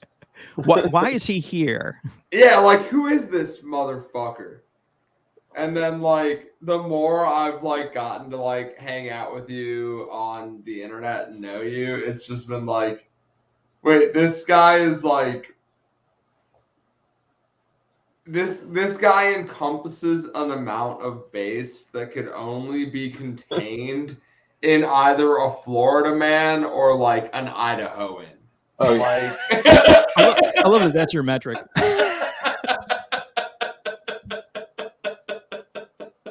Yeah, dude. I will say I'm impressed. Your cool factor has been increasing every time that I have a conversation with you. Mr. Snow is the most incredible collector of shit that I've ever had the privilege of actually talking to. I do also want to say, just really quickly, that after we've used words like I'm gonna grab a LaCroix. retarded, yeah, Still monetized? No. Our stream is officially gone. And again, it's okay. We're not discussing any information that just needs to get out there. But it's YouTube. What can I say? But, well, I mean, monetizing a stream with ChairmanWon on it, you knew that was not going to work. Yeah, I knew it was borrowed time, right from the beginning. It's important that you know that. Yeah. Luckily I've been able to kind of mess around on some of P80 Ralph's streams with him, and I learned a lot about him. Learned a lot about how much he. Thank you guys for the F in the chat, paying respect to the dead stream. Well, the stream is very much alive, but it just means you need more super chats. That's all that means. Oh, that's true. Yeah. Actually, you know what? YouTube, just PayPal me that shit. Just kidding. There you go.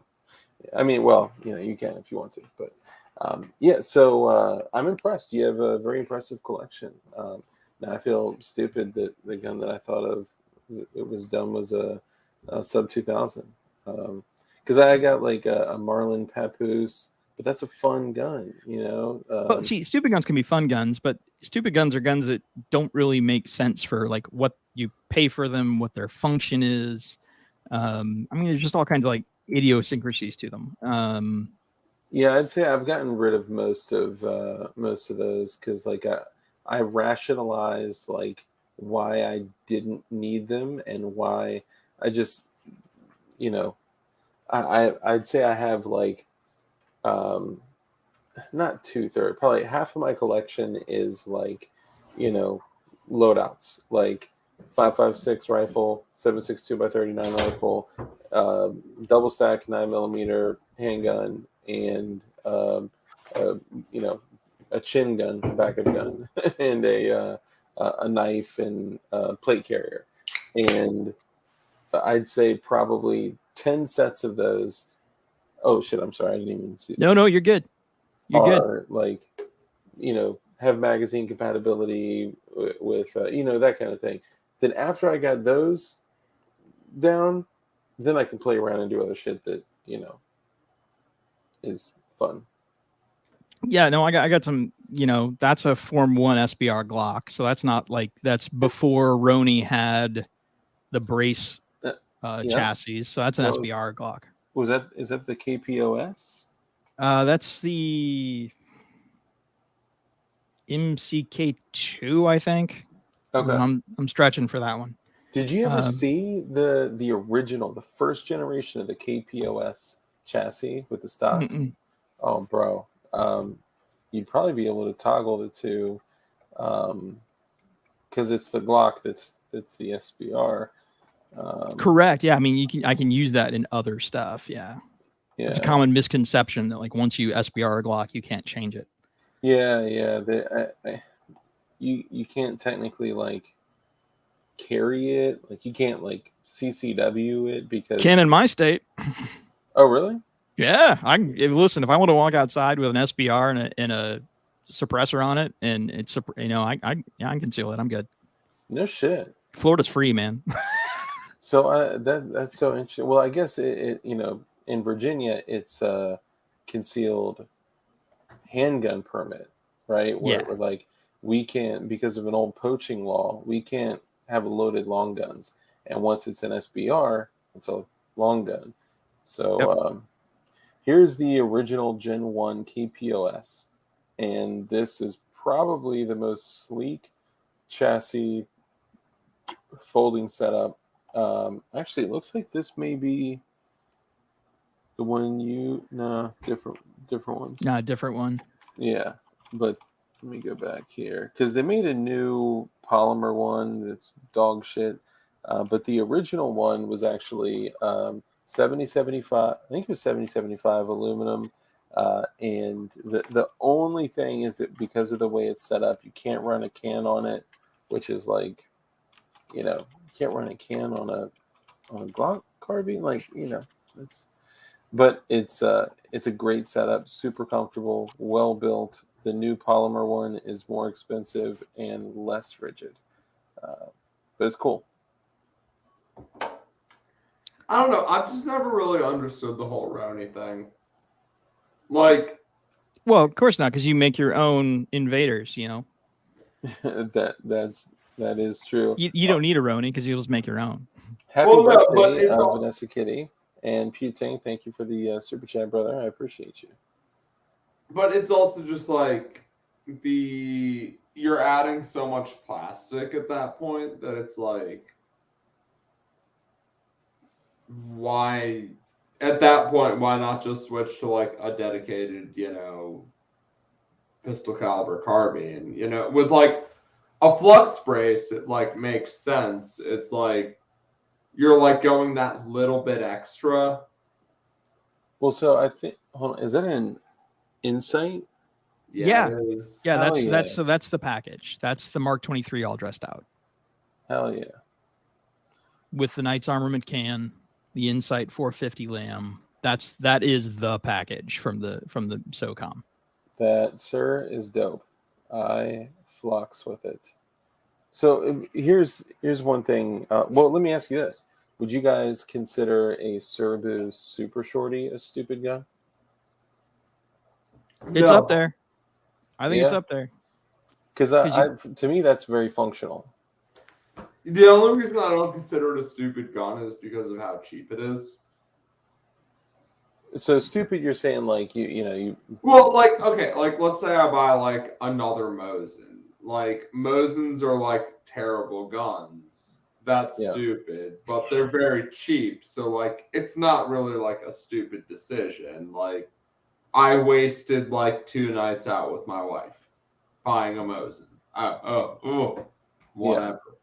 Yeah, I got you. So like when I think of a stupid gun, I think of something that's expensive and ridiculous. Like there's no actual reason to own anything like that. You're just sorry, LaCroix burps. You're just flexing on the pores, you know? Yeah, I got you. I'm tracking. Damn. So like a Serbu Super Shorty, yeah, it's like a ridiculous gun, but it's cheap enough that it's like, yeah, I can just like get blasted. And like it's a 2+1. I mean, those things are going for like $1,200, dude. Wait, okay, that is stupid. Okay, never mind. Well, now keep in mind, like I wouldn't pay $1,200 for a Serbu. Now, meeting Mark Serbu and understanding how much of a pure fucking Chad he is. Mark Serbu is like peak tier. Oh, wait, Mr. Snow, have you ever met him? I met him. I've met him at the Makers match. Yeah, because he's a fellow Florida man. Yep. He's over in Tampa. Yep. Draco, I do have a Chrome AK. You are correct. What was that? A 1903 Colt? Yeah, 1903 pocket hammerless. Nice. I mean, Mr. Snow, this is like why I've gone from like not really liking you, because I just was like, this guy doesn't like do what I think is like validation, which is like being good at CAD. Dude. And then I was like, the more I see of all of your shit, I'm like, oh. So 99%. This guy just like 99% of what I've done for the community is help other builders finalize their designs. Well, it's not just that, but it's like you just exhausted like owning everything that I would ever want to own, and that's then fair. The only thing that was left was making new shit. That's totally fair. Nice. Well, and that's why I don't really care. I mean, I want to make that's why I'm making things like the DC-17 from Star Wars. That's why I'm making that E11 from Star Wars. You know, I'm making weird stuff. That's why I made that bullpupped 1022 pistol. I want to make weird stuff. Yeah. Because I have everything else. Yeah. Yeah, I don't quite so have like now I totally get it. You're just like, yeah, here's my Mark 23 kitted out, like with everything that it needs to be SOCOM. Oh yeah, here's my 1903 pocket hammerless. Like, no big deal. It's like, you know, it's just like, oh, I can't shut. It's just like that's the like chattest thing that I can imagine. Is that a fucking Night Force? Yeah, dude. I have the Night Force on most of my stuff. Dude. I have a Night Force on a 3D printed build. What? Well, that's all, folks. We're going to wrap it up. I'm just kidding. For those of you that don't know, Night Force is like fucking premium glass. Like, so it actually, Mr. Snow, that's almost $3,000. I have no idea what the fuck is Night Force. So Night Force is just a glass maker. I mean, they make scopes, and I mean, they just make really, really, really nice stuff. So, I mean, you're looking at probably a $2,400 scope there. Yeah. On what is, you know, a Barrett M82 A1, so there's probably like 12 grand right there. The legend at not falling asleep on a live stream. Thank you for with a picture of me either blinking or nodding out on a live stream. Thank you. You sleep 3 hours a night with a fucking 4-year-old, and run a business and a channel. Tell me you don't get sleepy, mofo. But thank you for that. Cool. I need to switch jobs. Fuck. Yeah. That is a sexy gun. Tis. Nobody expects.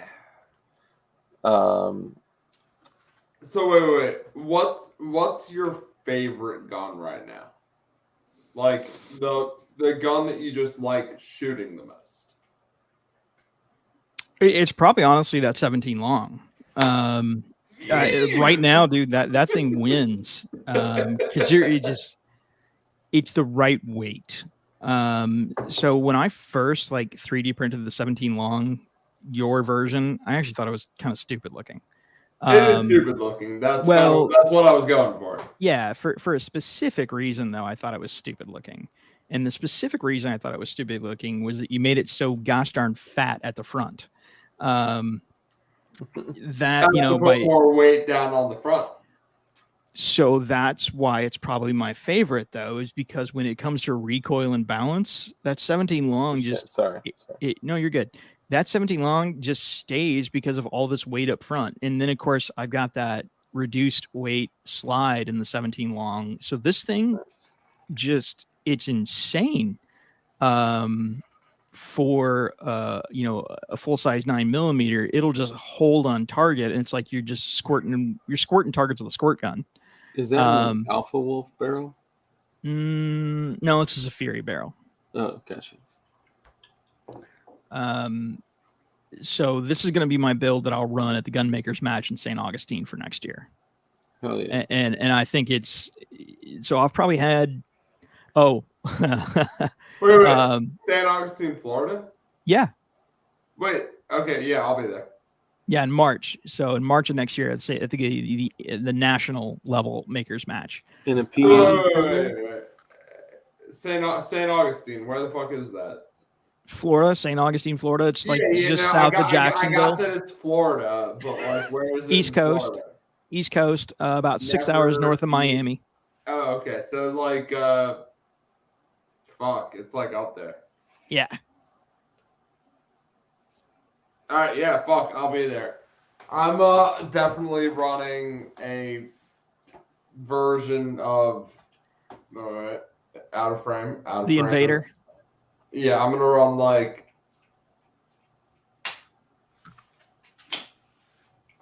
a biggest, thickest version of the Invader. Nice. Just up the sling and just run it like for both categories. 17L and 34s are slept on so much. I mean, those are remarkable handguns, even just by themselves.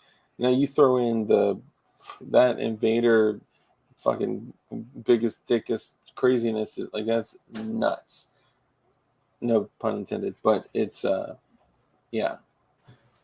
excellent. The Invader is such a good. So that's something I was looking at for a long time. Just like a really good brace for 9mm Glocks, and like, I mean, here's the thing. Like, anytime I have an idea, it's like so obvious that like someone else just like does it. So then it's just like, oh, let me like talk to that guy and just like make it better. I mean, like, so with the, so my favorite AR is the KE Arms, like fully monolithic, like polymer lower. It's so fantastic. It's so lightweight. It's so strong. I've wanted a 3D printed one forever, and I was like, yeah, shit, I could do it, but like, someone's gonna do it. So like, I'm just gonna wait. And someone finally did it, and I'm so happy. I'm gonna go nuts as soon as I get the step files for it. I'm gonna go absolutely nuts on that thing. Dude, it's a remarkable setup. Like, it's a freaking Glock PDW that you can fit in a fucking lunchbox. Like, no, I'm talking about this bad boy. The I'm sorry. I thought you were talking about the Invader. The monolithic. Yeah, the KE Arms monolithic lower. Hell yeah. It's so lightweight. I mean, it just makes it so easy. Like, if you put a pencil profile barrel on that lower, I mean, you'd have to actually work to have an over 5-pound AR. I do. I put together a 3.9 pound AR. I'm going to move this comment in a second, but I have to read it. Martin Kaminsky says, does Tony Stark know he's on a channel with only 2,000 subs? So you probably haven't seen this yet. This is Danish Bulldog's latest creation. That's fucking... So that's a 1022 pistol. And that's probably going to be coming out pretty soon. That's a pretty dope little build. With like a 5.7 style barrel. So this is a 3D printed steel line barrel. So it's a 22 long rifle. All this is, it's got a Ruger trigger pack, Ruger 1022 bolt, and everything else is 3D printed. John, I have a version of this. I asked him for the files as soon as I saw it. No one's seen it, but there is a my version of this. There is a ChairmanWon DB collaboration we are learning about being announced upon. This is big news, folks. Wow. Yeah. So it'll come out when it like actually releases, but. We usually I love DB. Like him and I have talked a lot. Like, is that brace printed? Yeah, no, this whole thing's printed. Oh, that's the bento box. What the fuck? So this is the bento box. This is my other favorite build. So you asked the question, what are my favorite the favorite builds? Part of that answer is the last one that I worked on, because that's the reality. I mean, I'm not trying to flex. It's not the point, but I have so many firearms and so many projects. It's all about the projects to me. I shoot a lot, but to me, it's about the build. You should flex. Yeah. That's fun. So, it is. And that's why, so this is an example of a flex where, this whole thing is printed. So there's, $150 worth of parts and a $1,800 scope on $150 3D printed thing. Bro. Hey, but it's come so far, like that. I'm sure that gun runs. So wait, John, are you driving down for Guns and Bitcoin? Yeah, I'm going to drive down. All right, cool. So I can hop in your car for the way back. Yep. Right, perfect. I'm extending my trip by 2 days. Done. Damn, this is making me want to go. You said it's not until 2022? April 8th and 9th. It's December now, so that's not saying much. Yeah. Well, oh fuck. That's it's like 4 months away. Jesus Christ. Yeah, I'm still stuck in 2020. Good God, what is wrong with me? Okay, so I have a confession, and you boys are not going to take. Are you anti-femboy? I'm anti white filament. I'm just kidding. No, white filament is very hard to print with. You have to really you have to be like extra dialed in for white. Yeah, I'm just pushing my titanium dioxide mines that I own. I want everybody to print in white. That's all I'm doing is marketing my titanium dioxide mines. That's what's well known. Right. I mean, if you're looking at your gun collection, you must own some mines somewhere. Whether all about the titanium dioxide. Yeah. He said, right, Dark? It flew by. It did. No, so like my, venture into 3D printing ended after finishing my settings and not being able to get a bed level on a used 3D printer that was gifted to me. And then I was like, you know what? I got some 3D printed stuff, that works, right? Like, but I was like, you know what? I'm just gonna say fuck it and get a Ender. We were talking about the V2, and I just missed a deal yesterday to get it for Monday to get it for $99. Like the store was losing money. Yeah. Was that the Micro Center deal? Yep. Yeah. They do that every couple of months if it makes you feel better. Do you have Micro down in Florida? Okay. No, there is no Micro Centers in Florida that I'm aware of. That sucks, dude. I'm like right between two. It's okay, I can afford it. It's good. Oh yeah, fuck you. So A, that sucks. B, fuck you. C, that does suck. I'm about 90% through with my Voron 2.4. Wait, Mr. Snap. D, Fuck you. Understood. And the I've already pre-ordered the Prusa XL, so that's already done deal too. Dude. Well, I just want to be sure that we're justifying your anger tonight. That's all I'm trying to do, bud. No, it's not that. It's just like, it's just such a shame that like,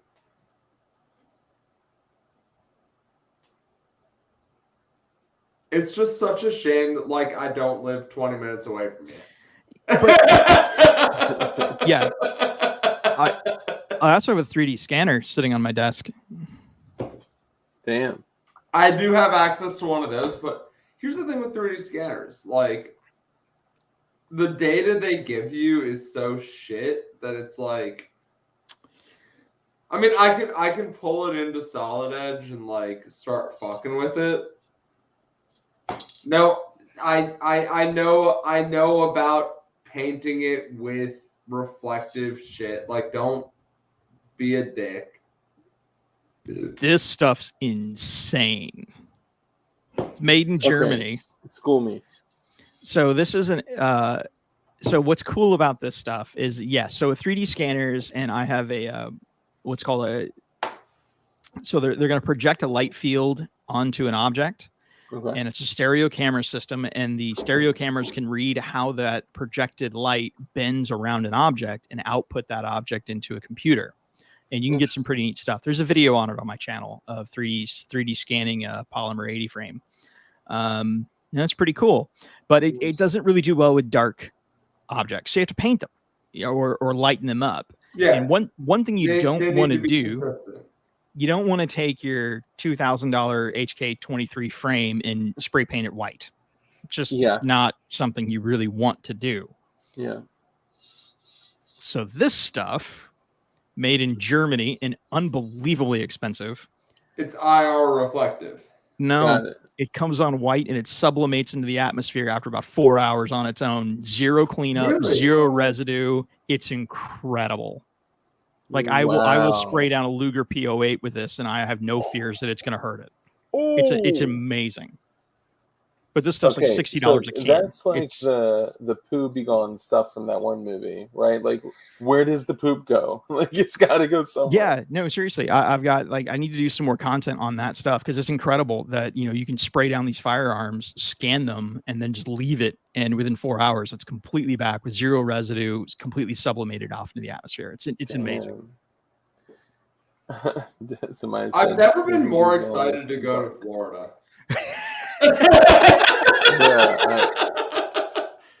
I'm jealous. Usually when I go to Florida, it's like, man, I'm going to some like dipshit furniture conference, and it's going to be a pain in the dick. Not today.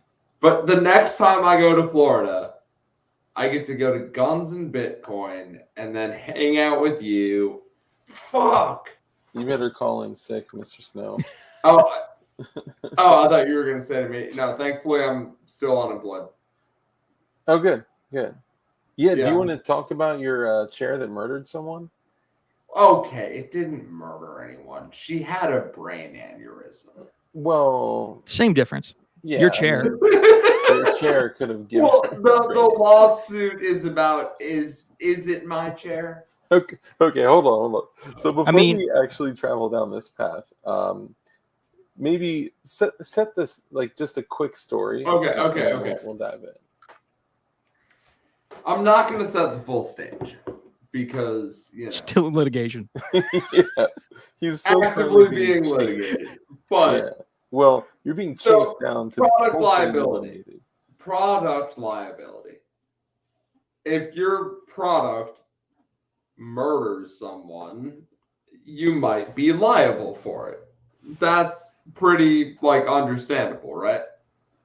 I think maybe you're like, that sounds like a Chucky doll, right? So maybe, and I use poor verbiage or poor, words, and I apologize.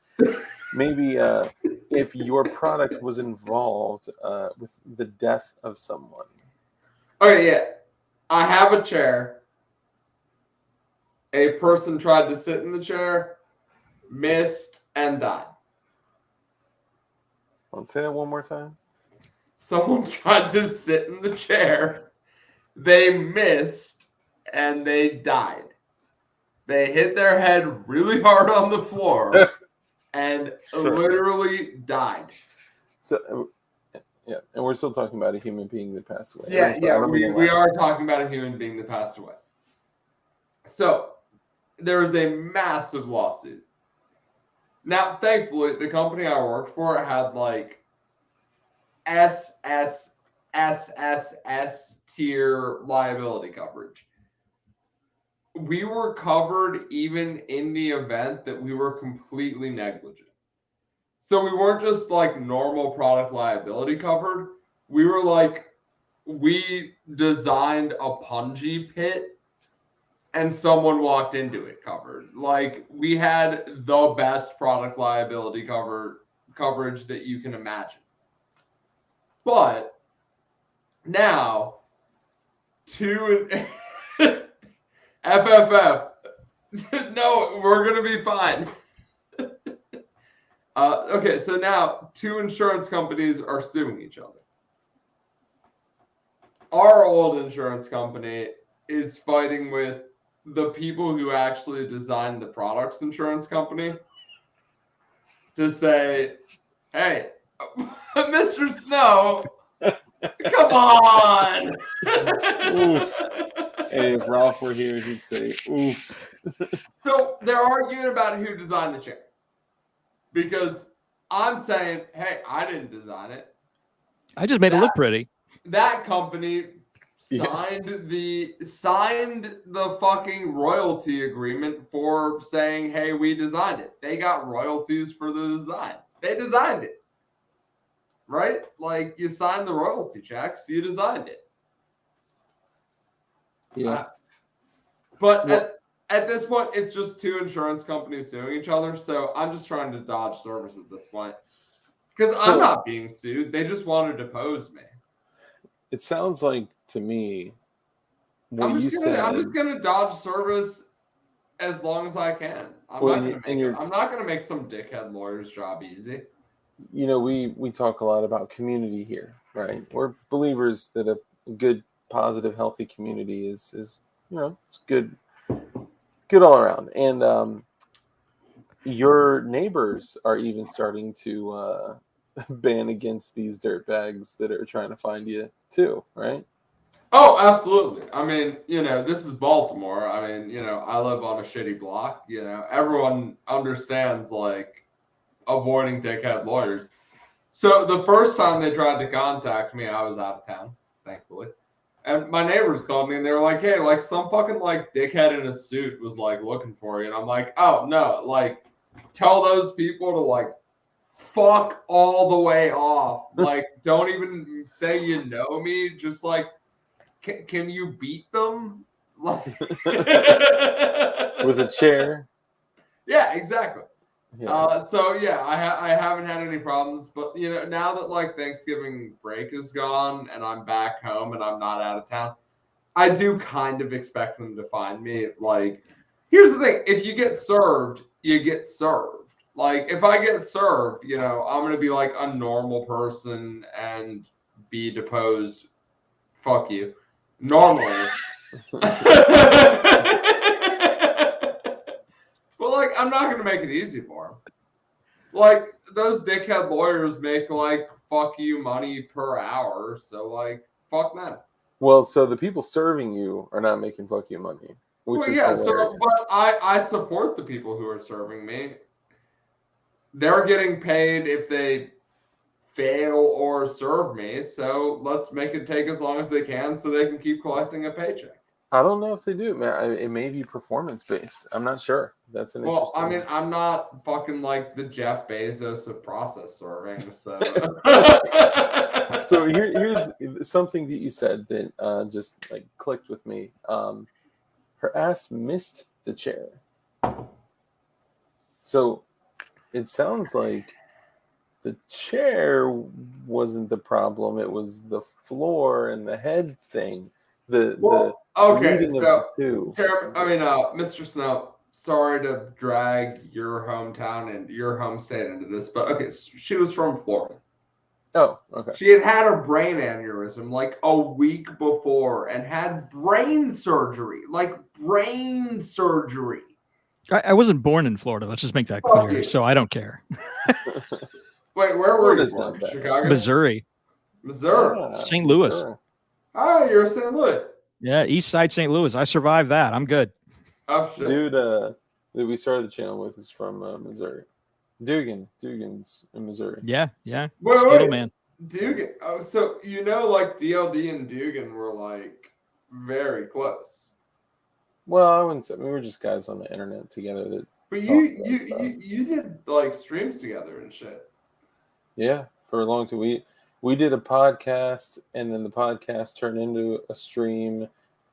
For about a year and a half, it went from like Discord community to a podcast to streams, and then that stopped like January, February timeframe, and I just kept streaming. But I mean, I'm the one that didn't give up. Well, you're also the one that didn't get fucking MS. But like, yeah, he's had that for years. He'll be all right. I mean, all jokes aside, I mean he's doing much better now, and yeah, and Jesus Christ, thank God. Yeah, he found out that the medication that he was taking was poisoning his body, and he was literally dying from the medication that he was taking. And one day he had to go see his doctor, and in a hurry forgot to take it, and it was like the best day he had ever had. And he was like, all right, stop taking it. And with MS, you really have to like get your medication, your diet, your activity, your physical therapy, like this mashup of like everything tweaked perfectly. And if you are having, like a relapse and you're having like, lesions and all the shit's going on, then you're not going to be active. And activity also keeps MS from flaring up. So it's this like chicken or the egg thing. And I got 2 family members with MS, and it's debilitating. I mean, it literally causes like holes in your brains, or in human brains. Well, I mean, I know I said this before Mr. Snow came on, but I mean, fuck. I mean, talk about probably the most influential person in modern gun culture. I mean, Dugan is like the progenitor of a lot of that. For sure. Yeah. For the meme culture of guns. Yeah. Yeah, exactly. Yeah. Like, I'll tell you guys this. I was lucky enough that during the time that him and I were close, we're not close anymore, we don't talk anymore. I have the original Ameriflage shotgun from the Ameriflage video, and I almost had him sign it before he sent it to my FFL. But he was like, "Nah, I don't want the dudes to see my ID and then see it signed and then be like, oh my God," So I was like, all right, when I get it, I'll detach the stock and mail it to you. You sign it and send it back. Then I figured I would just end up with half a gun. So, but I have the original one, and that makes me happy. I mean, probably worth more than Mr. Snow's entire collection. Obviously. As far as meme points go. Clearly. So speaking of stupid guns and their value. Yeah, right. But you win. You just won right there. Congratulations. I know, right? The Barrett computer is nothing compared to a spray painted J.C. Higgins from the 50s. But no, I mean, it's Dugan, like I've always. He is a fucking magical human being. He really is. Like how remarkably intelligent he is. How like his words. I mean, if you go back and listen to some of the streams that we did, I mean, it's just like, holy fuck! You just rattled off 3 centuries of historical data, and like names and birthplaces and events, and like, how the fuck do you retain this shit? It's remarkable. So I have another Instagram. It's called Muzzles Up, and I did a low battery, of course. I did a little post here of the. There you go. That's awesome. Yeah. So yeah, it's special. You have a piece of internet gun history. Yeah, I know, right? Yeah, that is like, I mean, like, I if I had like $2,000 laying around, I would literally be like, here's $2,000. Let me have a Mariflush. Yeah, I don't know if I could ever sell. I was I this know, close. right? Like, In I 10 wouldn't years, sell it'll be in the it, Cody no. Firearm Museum. Really, seriously. I honestly, I was this close to raffling it off or auctioning it off, and then taking that money and donating it to his GoFundMe. But it hit 100. That would have been like appropriate. Yeah. But like, I mean, I think in 10 years, like, the general consensus among all people who know anything about firearms will be that, like, I mean, I think Dugan's stock is only going to rise. Like, I hope. I mean, it's sad. I talked to a lot of people that are kind of like the newer. Yeah, people look at us like we're like old folks, right? And I mean, I'm 30. What are you? Mid-30s. Yeah. Mr. Mr. Snow's Snow, like 60. you're 39, 40. How old are you? 39. Hey. Okay. Yeah, so we're all within the same decade of each other ish. Yeah, it's so weird because like a lot of the people who are really into like 3D printed guns. I mean, because like for me, like, I'm only interacting with like 3D printed gun people. Yeah. It's You found your people. almost exclusively Zoomers. Yeah. Yeah. And it's like, I feel so old. Well, but there's a fine line there of, the people that are actually creating stuff and just building stuff. Yeah, but I don't think it's a fine line. I think it's like a fucking like DMZ sized line. Yeah, I mean, I think there's Yeah. the people who are actually designing, creating stuff. There's probably a group I would count maybe less than 100. Well, like like Snow, I think you like get to be on the other side of it, just like through sheer like, I don't know what the right word is, but like knowledge. Like you don't do any design, but like everything about everything. So it's like you just get to be like fucking like daddy knowledge. Daddy knowledge. I actually have done quite a bit of design. I just haven't released any of it. Well, what the fuck? Send it over. Let me print some of it. I mean, there's a bunch of stuff because the problem is most of it doesn't quite work. It's at like 98%. Then I get distracted like a squirrel, or somebody calls me and says, "Hey, I need help on this," and I would rather go help somebody else than finish my own project. So that's a problem.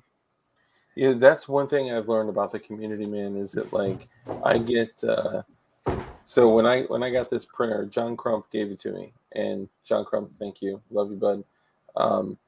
He gave it to me. I brought it home and I called the dude that I actually bought the Menendez magazine from.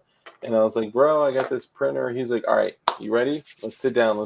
He walked me through all the settings. He walked me through bed leveling. Like the people in this community typically are so helpful. Like they want everyone to be able to print. And I love that. Like for our giveaway, this dude printed an ass load of these. Oh, I don't know if I want to show them yet. Oh, well, I'll show them. So they are throwaway punch daggers, and they're actually pretty freaking strong. And some of them say dark. Oh, is that the FFF thing? I don't know. The dude that he didn't design it. Well, he kind of FFF designed the actual punch dagger. He's in the chat. Yeah. Oh, really? That's FFF's punch dagger. Yeah. So then your boy just modified FFF's files, which is normal.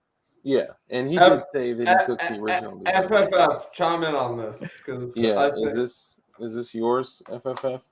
Because he said that he wasn't taking credit for it or anything at all. He basically just said he just changed a couple things. It's a remix, which is form of flattery. Imitation is the best form of flattery. Yeah, like ChairmanWon does all of FDMA stuff. Yeah, exactly. Gooped up. Let me get another one. Well, yeah, I mean, DLD. let me just be very clear. The Gen 1 stippled Glocks, like the first ones I did, were like actual remixes. The second ones, I still don't know what to call them because they're not remixes, because I rebuilt the files from the ground up. Yeah. But they're FDMA compatible, and like FDMA did the legwork on it. So like, I still don't know what to call them. Like, is it a remix? Is it like a whole new thing? I really don't know. Cause like, I mean, Snow, like you've shot a lot of guns. At what point does the axe and the, if you replace the handle to the axe and you replace the head to the axe, at what point is it a new axe? Yeah. Well, also like I spent a long time on them. Like, I can't overstate how long I spent on. Dude, like, your Gigapack took over your life. Had to be for a couple months. I believe that. Also, like the actual ergonomics behind it, like I didn't just come up with it out of thin air. Like, I did like an initial like ergonomics package, and then do you know like Battlecock? Yeah, the big ones. Yeah, I've seen them. Yeah, so like Battlecock is like someone that I've always considered like a master of Glock ergonomics, and so I was like, hey man, like, can I just like meet you and can I just like fly out to your shop and like spend a day or two with you and like actually like understand how you do Glock ergos? And so that's a half of a space set me. The 2077 space set me. Oh, dude. So I have all the parts printed for the set me. I just haven't finished it. Kimball, tell me you're still here and tell me you see that. Kimball? Detective John Kimball. He's a member of our community, but he is, we have a bunch of people in here that are like welders. They do re-welds. They do, AK builds, rivets and all. And, that's right up his alley. Spicoli. What was that? Is he saying Battlecock? I hope so. Yeah, so point being, Battlecock. So I mean, if you see the guy on Insta, like the stuff he does with Glocks is just out of this world. Yeah, his stippling is amazing. I mean, it's also like the ergonomic like touches he puts on it, like the cuts he does in the frame, like the plastic he adds. Like the guy's a master. Let me just say really quickly, Chuck Norris Gun Club, he said, I wore my Rhodesian camo hoodie outside yesterday. We did a Rhodesian camo loadout, and he was the first one to purchase it. And I'm thrilled that you got it and that you love it. Sorry, what was that, Mr. Snowy? Rhodesians never die, first off. But there is your carbon fiber tube. Nice. So probably by this weekend, I'll have the carbon fiber barrels set up. Dude. That's nuts. Yeah, so we got 3D printed 22 lined carbon fiber barrels. Probably released mid-December. You'll be able to make your own carbon fiber barrels. Jesus, dude. Seeing how far this has come is crazy. I mean, this, like, think of like 5 years ago, like where 3D printing was and where it is now. And Like, how long until you think we're at home, like, 3D printing with steel and Inconel? Never. You don't think Well, so? eventually. I think the energy requirements are too high. Well, once we have the Dyson sphere, the energy problems will just go away. It'll be fine. Just bring it all back. Yeah. On current electrical technology and current, like, how much electricity costs, I don't think that home metal 3D printing will ever be a thing. Well, but the metal centering from powder and lasers, that doesn't take that much energy. Have you ever spec'd that? I mean, there's several YouTubers that have home built metal laser printers right now. Yeah, no, I'm not doubting that, but like, ask them what their fucking energy bill is. Well, I mean, Chairman, stop being poor. Yeah, right. God. I wasn't gonna say it. I mean, I don't think we'll really need metal, to be honest. I mean, the polymer technologies are going to continue to get better. I totally agree with Mr. Snow. And the values are going to come down. Where I am interested next, I think the biggest leap is going to be locking mechanisms. Once we start making semi-automatic locking mechanisms at home, and that's really going to come not from 3D printing, that's going to come from EDM. You're going to see in-home electrochemical machining and wire cut electronic discharge machining, EDM. That's really going to open up the next door, in my opinion. Mr. Snow, let's talk later this week, because I do have a system that I've been working on, because I don't think browning will work in plastic. Like, I don't think tilting barrels will work in plastic, because you have not for long. Yeah, exactly. Because you have like a very small contact surface that has to. So I have been playing around with rotating bolt as like how to do locking for 3D printing.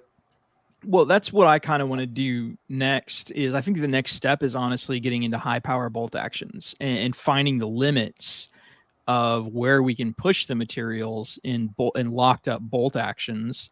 And then we don't have to necessarily do a gas system. We can motorize it. Ooh. Well, I don't think there's any reason. I mean, I think we'll disagree on this, because I don't think there's any reason to go to like rifle power cartridges. No, I agree. I agree that there's no reason not to. initially. Like, I mean, I've been working on like semi-automatic systems for like, pistol caliber, or even handguns. I mean, I've just been running like the finite element analysis to like figure out if it even works. I think it does, but like it's just hard. Like, listen, I'm the guy that's got a machine shop in his garage. I am not like stuck that 3D printing is the end all be all answer. No, but like, I'm very much like my whole like outlook is like, if you can't do it on an Ender 3, like no one's gonna do it. No, I love accessibility. That's why I have an Ender 3. I love the lowest common denominator. That's why I love PLA plus. Well, it's like I was bitching on Twitter the other day that like I hate Ender 3s because the hot ends suck. Yes. And people were like, hey, here's all the upgrades you can do. And I'm like, no, I can't upgrade my Ender 3. That's not the point. Benchmark. Yeah, like I have an Ender 3 to like, because like anything I post, like I don't post anything that's not printed on an Ender 3. Like every gun that I ever post is an Ender 3 gun. Yeah, happy birthday, Vanessa. I think that's super important, because like it is all about accessibility. Because like, I mean, you obviously can do whatever. I mean, yes, but I choose not to. At the same token, I printed my Cobra 9 on an Ender 3 V2 in GST filament on purpose. because that is the lowest common denominator. That is the cheapest way. And that's, exactly. I love accessibility. But at the same token, I want to do stuff that's accessible for everybody. But at the same token, you say, we don't have to do rifle cartridges. Totally agree. But it's there. And yeah, we do. I need to 3D print a 50 BMG. I need to print a lower for an M82. Well, my whole thing is just like starting with because like no one's actually figured out like an actually good delayed blowback system. I mean, well, you've actually played around with the Cobra. That sounds like it's semi-delayed. No, Something else. It's just, but yeah. So I still don't understand the Cobra. Yeah. You'll probably find out in Miami. I'll bring you one in Miami, or you can come shoot one when you come here. By then it'll be released. You'll be good to go. January 1. Yeah. You call me on January 2nd once I'm released from my my moral obligation of not talking about it, and we're good to go. That's actually my birthday. The Cobra is one of those things that like I don't care about, but I don't care about it because I don't understand it. I bet it's just the next evolution of the AP9, which is designed by Durwood. Yeah, I got a fucking crash course and all this shit because that's terrible. Yeah, because I accidentally I didn't know there was drama, so like I thought that like DLD was like the place where everyone went for like 3D printed gun stuff.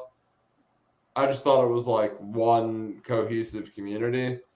So like I just did that for a while, and then I was like, oh shit, that's not that. So like my first reaction was to also join AWCY and be like, okay, cool, I'm good.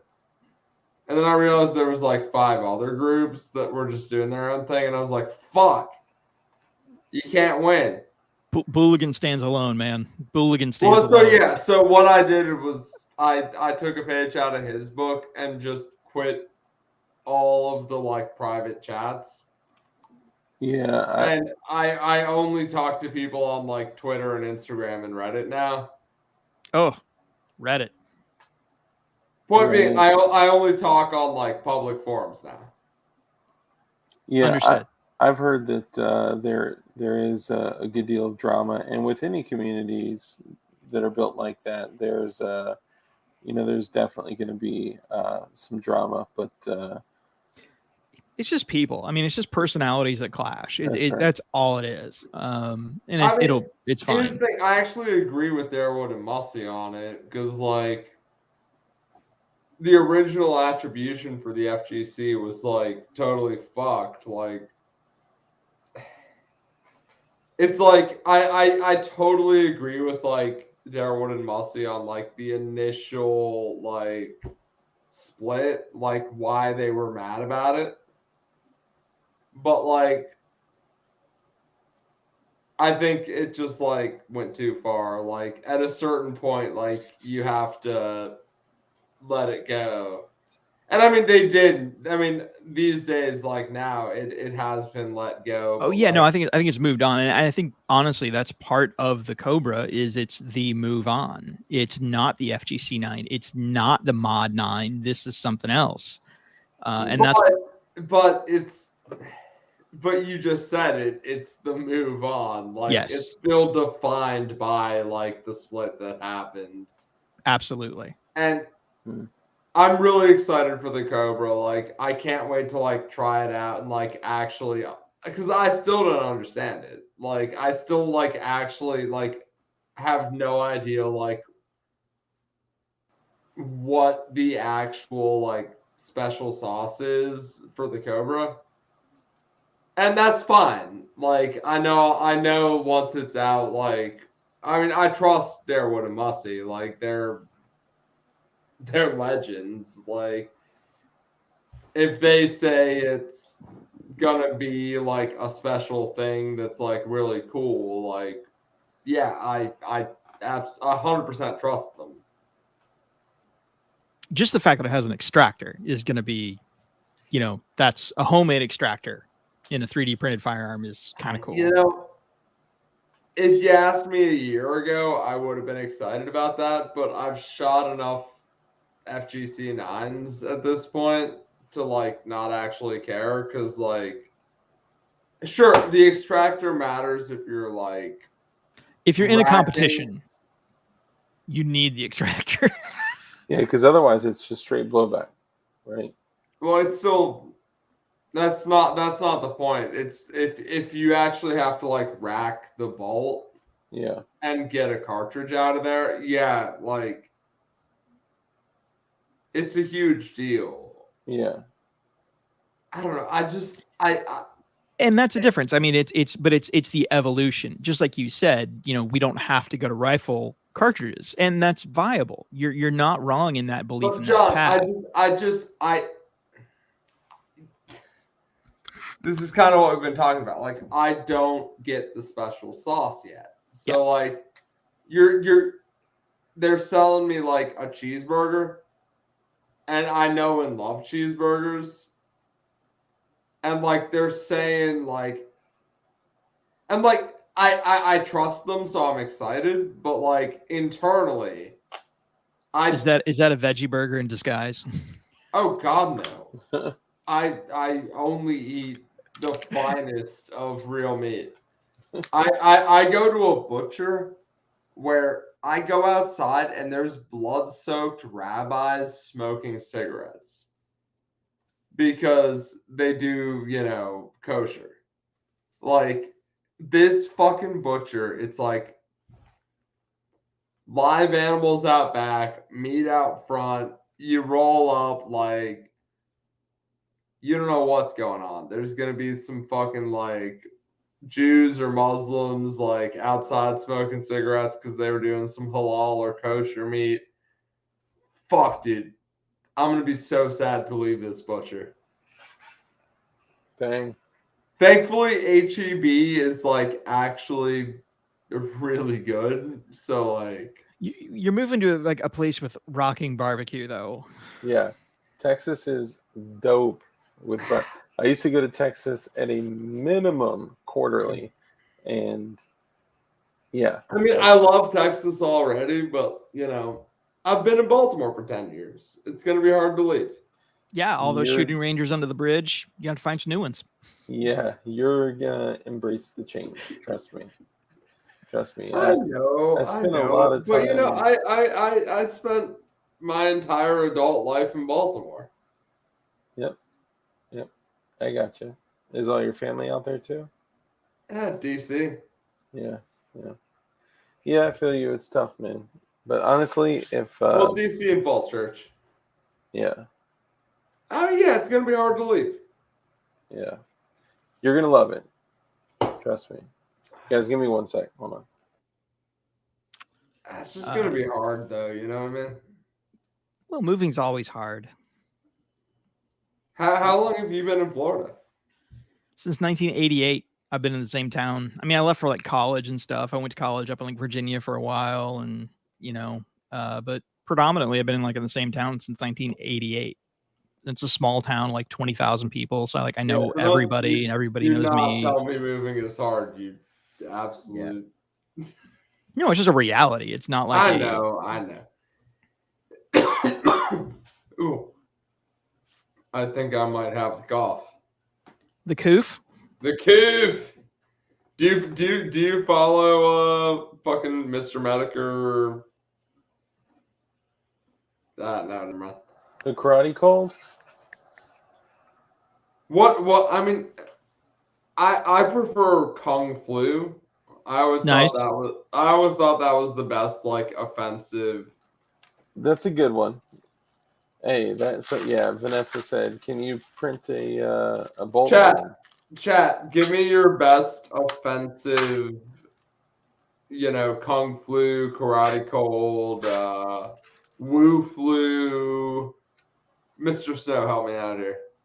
I think you're doing a good job on that. I think that's good. I had that back in a while ago. It was terrible.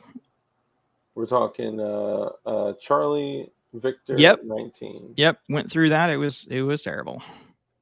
but came to the other side of it. China virus, China sneeze. Nah, chat does not have good televirus, Chinese joke. The Kung Flu is probably my favorite. I Oh like yeah, the karate Wu Cold. Flu is pretty good. Yeah, Wu Flu is good. Poo Flu, that's good. The Foo Flu, yeah, because Winnie the Pooh, that's good. Dragon's Milk Stout. Oh no, she's just talking about what she's drinking. Yeah, that's a different thing. Come on, guys, where you at? Wu-Tang Flu is How many people in here? There's nothing. 33 people in here, and there's 46 likes. Oh, I gotta like the video. Thanks, There we go. man. Yeah, usually I've been getting up to like 50, 55 likes. I always have 3 dislikes. I think those are the 3 ATF agents that, you know. It's just somebody you made fun of along the way. It's probably the Danish. It's, yeah. I was thinking, honestly, it was the people that left the channel, right? Like like Dugan and Light, the moment they get the notification, like, oh, fuck this guy, click it. Notification. Just I had kidding. one guy. I had like one guy that would go through and like dislike all of my content for a couple months. Like just one guy, and it was impressive. Like I appreciated his tenacity. Yeah. You gotta love the commitment, man. Did we just become best friends? Did we? John, I think we've been best friends for a minute. Like it's true. It seems like you guys were connected prior to meeting, even. I think John and I have always been like, he's always been my Florida man, and I've always been his Yankee boy. we share a spirit animal. Yeah. Well, my spirit animal is called the shiglet. Judo jaundice. That's a good one. It's a good one. It's what the hell is a shiglet? You don't know about the shiglet? I have no idea what the. I've never heard that in my entire life. It's okay because it's my own personal creation. I have a t-shirt. I was like, I don't know what it is either. It's my dream animal. It's my dream spirit animal. It's a sheep that grows bacon that you can just shear off the bacon. It's, a combination between a sheep and a pig, and it's the ultimate animal. It's the shiglet. I like it. Don't picture it. Don't picture it. Just accept it. Don't try to make it work up here. I'm picturing it while I'm accepting it. Well, that's you're. This is why we're best friends. You're more capable than most. I'll tell you. So I don't think you could shear the bacon off. I think you'd need like scissors. I think clippers. Yeah, exactly. Are you sponsored by Man Mower yet? Because it seems like every other YouTube is. I mean, the hell's a Man Mower?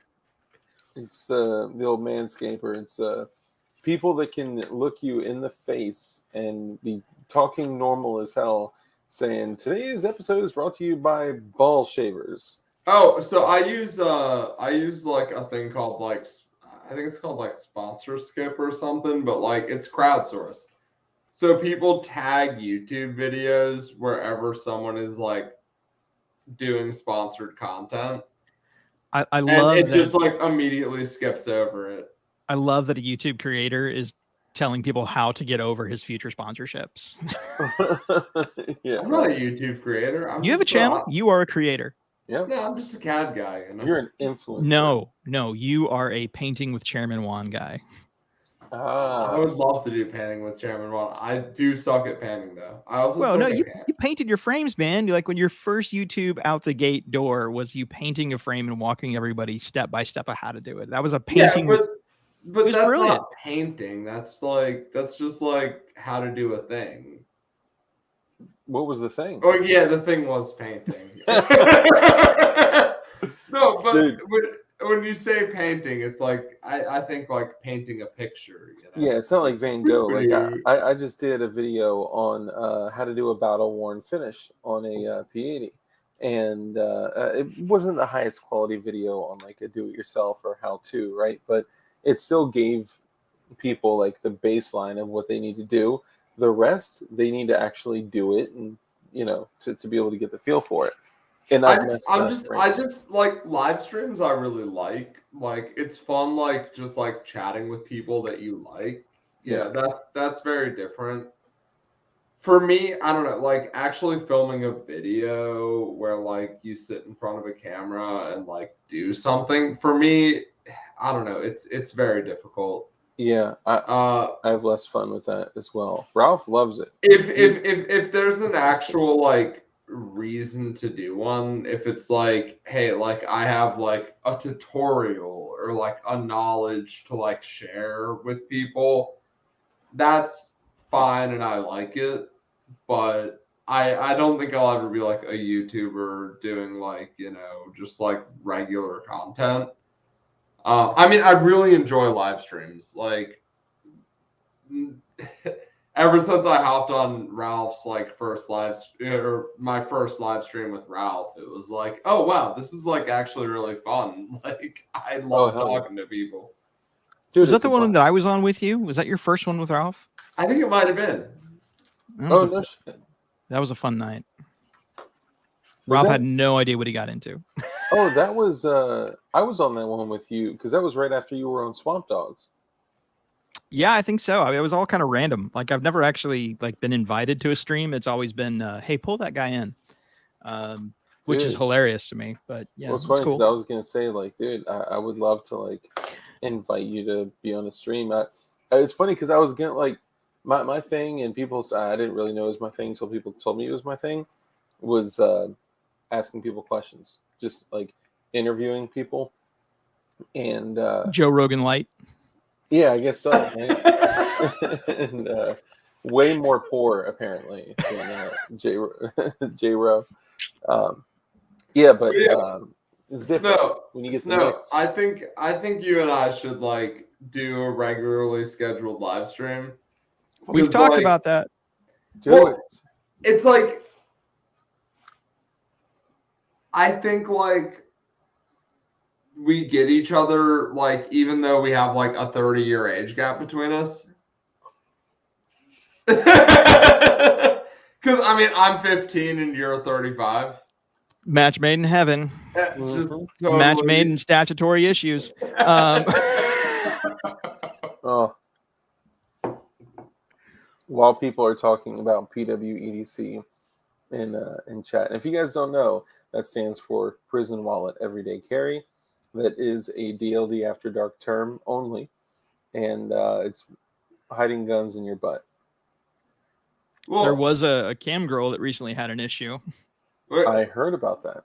I did not hear about this. She was making some content and had a negligent discharge in a particular organ that is unique to cam girls. She shot herself in the pussy. I remember. She did. She did. Okay, yeah, I know what you're talking about. Yeah. So I thought you were saying like a cam girl literally had a gun up her butt, which, you know, I'm sure that's out there if you search hard enough. Even I search pretty hard, you know. Even guys, dude. Honestly, so like here, let me show you this real quick. If you guys want a good laugh, I don't like where this is going. Well, so I won't show you the real one. I think DLD is firmly heterosexual, so I think we're in good hands. Oh, hey, would it be bad if I wasn't? Are you saying that? Are you Danish?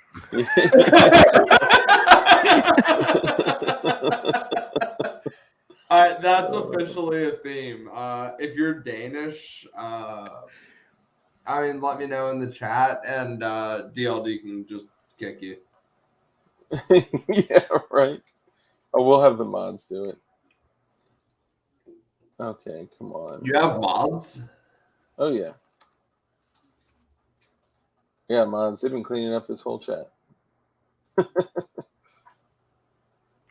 All right, so. All right, Vanessa Kitty, permaban. No. She's half Danish. But it's her birthday. She gets a pass. Shit. You can't ban somebody on their birthday. I think that's against the rules. That's a law. Yeah, that is against the rules. Plus, she's I'll say she's actually like a member of the community, I would say, because a lot of people in here aren't really members of the community. I'm just gonna say that. FFF said banned. You should ban him. Oh, FFF. Was that a You guys request like from the phones? audience? Yeah, or if you'd like to be banned, just let me know and I'll ban you. It'll be a great conversation with I yourself. can't believe the ChairmanWon thinks I have no CAD skills when I clearly CAD'd up my own Christmas tree star this week. No, I saw that. Nice. I really liked it. I was talking about when I was first turned on to your stuff. I know better now. So he was turned on, is what he's saying. Yeah. Of Well, who course. wouldn't be? Yeah, right. I mean, Florida is the chattest of states. If you're not turned on by hot Florida men, I don't know what's wrong with you. Yeah, if you're It's not true. turned on by Louis Vuitton stippling, then GTFO. Louis Vuitton stippling. I would never do that. No, I have Ralph, class. I have class and taste, sir. Ralph has. Hold on, you didn't do that one that Ralph did that was a Louis V stippling? Oh God, No. Who did that? I don't That's know. That's some it's in the fucking- DD pack. I mean, it's just in there. Mm. That was done a long time ago, but that stippling job is horrendous. I have no idea who did it. I'm sure I just insulted. I would absolutely never. I only like. There's the white. I Oh, only, and there's the Louis V. Oh, look at that! Look at that! That's funny. DLD. I only make like quality things. Of course. I would never, ever. I mean, I like a good like meme product, but like not something that's like a meme like that. Yeah. Oh, that would just be terrible. So this is PWEDC started out as a conversation because we were talking about like in the end of the world, where do you put a razor blade, a handcuff key, and a couple of rounds of 22 LR, right? In your pocket, like a normal person. In your butthole pocket is what you mean, right? Or just like in your pocket because Yeah, but they'll search there. Who's they? It's the end of the world. The proverbial they. The proverbial they. This is the Fermi paradox. They. Yes. So somebody was like, "Yeah, just grab let's be very clear. I don't think they exist." Oh, they exist. They exist. You just haven't met them yet. So they were like, "Well, just easy. Grab a cigar tube, and then it was like, oh, prison wallet, everyday carry, PWEDC, and then it became like a whole thing. Then I started looking that was into a suspiciously good sound effect for putting something in your ass. Yeah, I mean, it sounds like sound effects are kind of my thing, right? Like, I'm kind of like I'm like a budget version of the guy from Police Academy. So, Michael Winslow. Yes, Winslow. I always think of the Urkel's family. See, look at me, just knowledge keeper. Spitting out, dude. Look at that, man. So let's just have that random piece of knowledge of the guy that made sounds in Police Academy. Yeah. Oh, you mean Michael Winslow? Yeah. Oh, yeah. I know. So basically, we found all these stories of people actually putting firearms up their beehole, and it's pretty fucking common. So much so that this gentleman here got pulled over by the police. He was out on bond. He had, or no, not out on bond. He had open warrants, and he thought it was a good idea to put a full-size 6-inch 38 special square butt revolver up his beehole. And he went 2 days in jail before they found it. Now, I would like you guys to guess, out of the 6 cylinders, how many do you think were loaded? 1.5. I'm gonna go 5. 5. Good. Those are good guesses. It was empty. It was empty. All right. I was closer. That's true. But you still went over. Price is Right rules. Yeah. So did I say 1? I meant to say -1. And the dude got caught with a bunch of meth, and I was like, dude, why didn't you load the cylinders with your meth and then sit on it? But then we started finding stories all over the place, and we're like, bro, this is like a thing. So it was important that I then made PWEDC PVC patches, because we have the glowy patches. They're patches that glow in the dark. It's a blue chem light. It's a long story. It's our symbol, and there are reasons why it's our symbol. But now we have the PWEDC ones. Well, we wanted to do this. Is it showing? Nope. Hold on, I gotta stop that and then start Speaking this. of PVC patches, I'm irate with Jordan Vinro at the moment. The Lego, dude, I got one on my patch wall. Fucking this shit. It's not bad. It's not No, bad. it's a great patch. I'm not mad about the patch. I'm just mad that we talked about it, and I said, hey, Jordan, when you get the patches, send me like 10 of them, because it's my shit you're patching. Show the patch again. And the first time I saw the patch was on PSR's Instagram. I mean, that's just fucked up. So the patches existed. PSR got one before me. Yeah, I'm mad at Jordan. I told him I was upset. And you know what? I'm still upset. And you wonder why these printing communities fall apart. You're like, this. That was the beginning of the end. That was it. Then JSD went out of. I'm just kidding. Sorry. It was Patchamania of 2021. Just JSD's nuts. Which my affiliate code is www.jsdsnuts/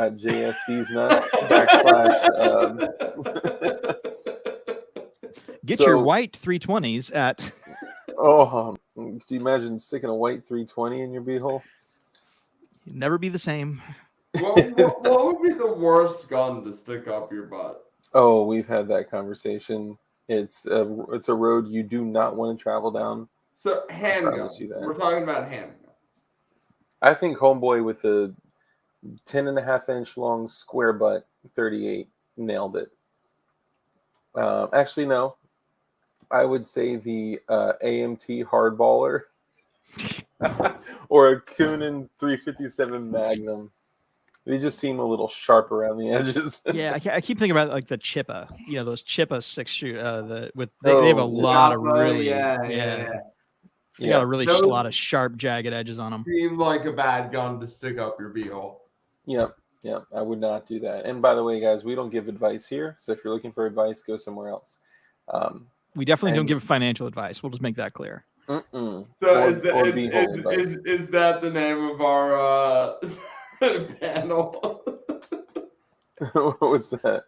Mr. Snow does not give financial advice. The panel. We'll see. Okay, so guns and Bitcoin. It's a conference about guns and Bitcoin. I do not know anything about Bitcoin. I just do the thing that people on the internet say and just buy crypto. So which one? I just buy them all. All the crypto. Yeah, who created Bitcoin? We actually don't know. Satori, dickhead, whatever. I don't know. Maybe. Interesting. But I don't care. It's just an investment strategy. I just buy a bunch of Ethereum, Bitcoin, Doge, Shiba. Yeah, I just buy them all. Tusk. Yeah. I just buy them all and don't do any research whatsoever. Well, that's cool. Yeah, it's fine. It's fine. People go to Vegas. That's fine. Well, I also actually make considered investments. Well, that's good. But I YOLO my investments pretty hard. So at the moment, I'm buying everything in DMYQ. Okay. So Planet. Yeah. I'm just putting everything in Planet. I think it's gonna be rad. Dope. So this is my butthole shirt. You have butthole shirts? Yes, no, The prison pocket shirts. Yep. The prison wallet EDC. I don't think anyone could fit a full traffic light in their butthole. So I think it's a lighter. Yeah, keen observation. It is indeed a lighter, not a full traffic light, but that would probably be murder, like equivalent to falling on a deadly chair. And sorry, you gotta get away from those CRTs. She Chairman. died of a brain aneurysm. Don't give me that. You know what? I think she died of a brain aneurysm as she was falling before her butt hit the chair, like just kind of nicked the edge. So she could have been. To be very clear, I'm not being sued here because my insurance was really good. I'm just being deposed.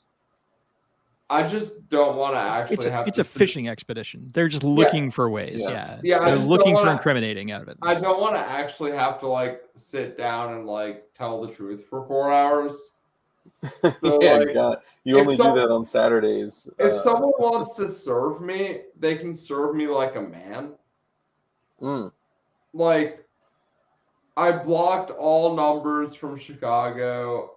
I blocked all emails from both of the law offices handling the case. They've put notes on my door at this point, but they haven't actually served me. Just don't do Uber Eats. They're going to get you. Oh, yeah, no. Yeah, they'll get you. Mr. Snow, do you even know me? I'm a master chef. I would never order We could food talk out. cooking. I'm a big sous vide fan. Oh, I mean, I do like a good sous vide. I mean, how do you do your steaks these days? I mean, I think that's like a great jumping off point for talking about cooking. It depends on the cut of meat. Well, let's name a cut and go from there. So for a fillet, I like a fillet that's at least 1.5 to 2 inches. Of course. Sous vide. Well, you sous vide your fillets? Absolutely, man. I think that's a terrible mistake. We can agree to disagree on that. No. I mean, I agree that we should take a fillet up to a certain temperature and then sear 130 for me, and then I sear it. That's a little high for me. I prefer for a fillet about 115 and then sear, but that's okay. But my sear is about 1,200 degrees. What are you searing? Are you searing on charcoal? I'm actually searing on aluminum. So I've got some specific aluminum heat sinks that are on propane. And so they're like really, really super thin. It looks like a heat sink off like a CPU. That doesn't make any sense to me. Yeah, they're amazing. Grill grates is what they're called. Hold on. They're not man grates. No, grill grates. GRILLGRATE.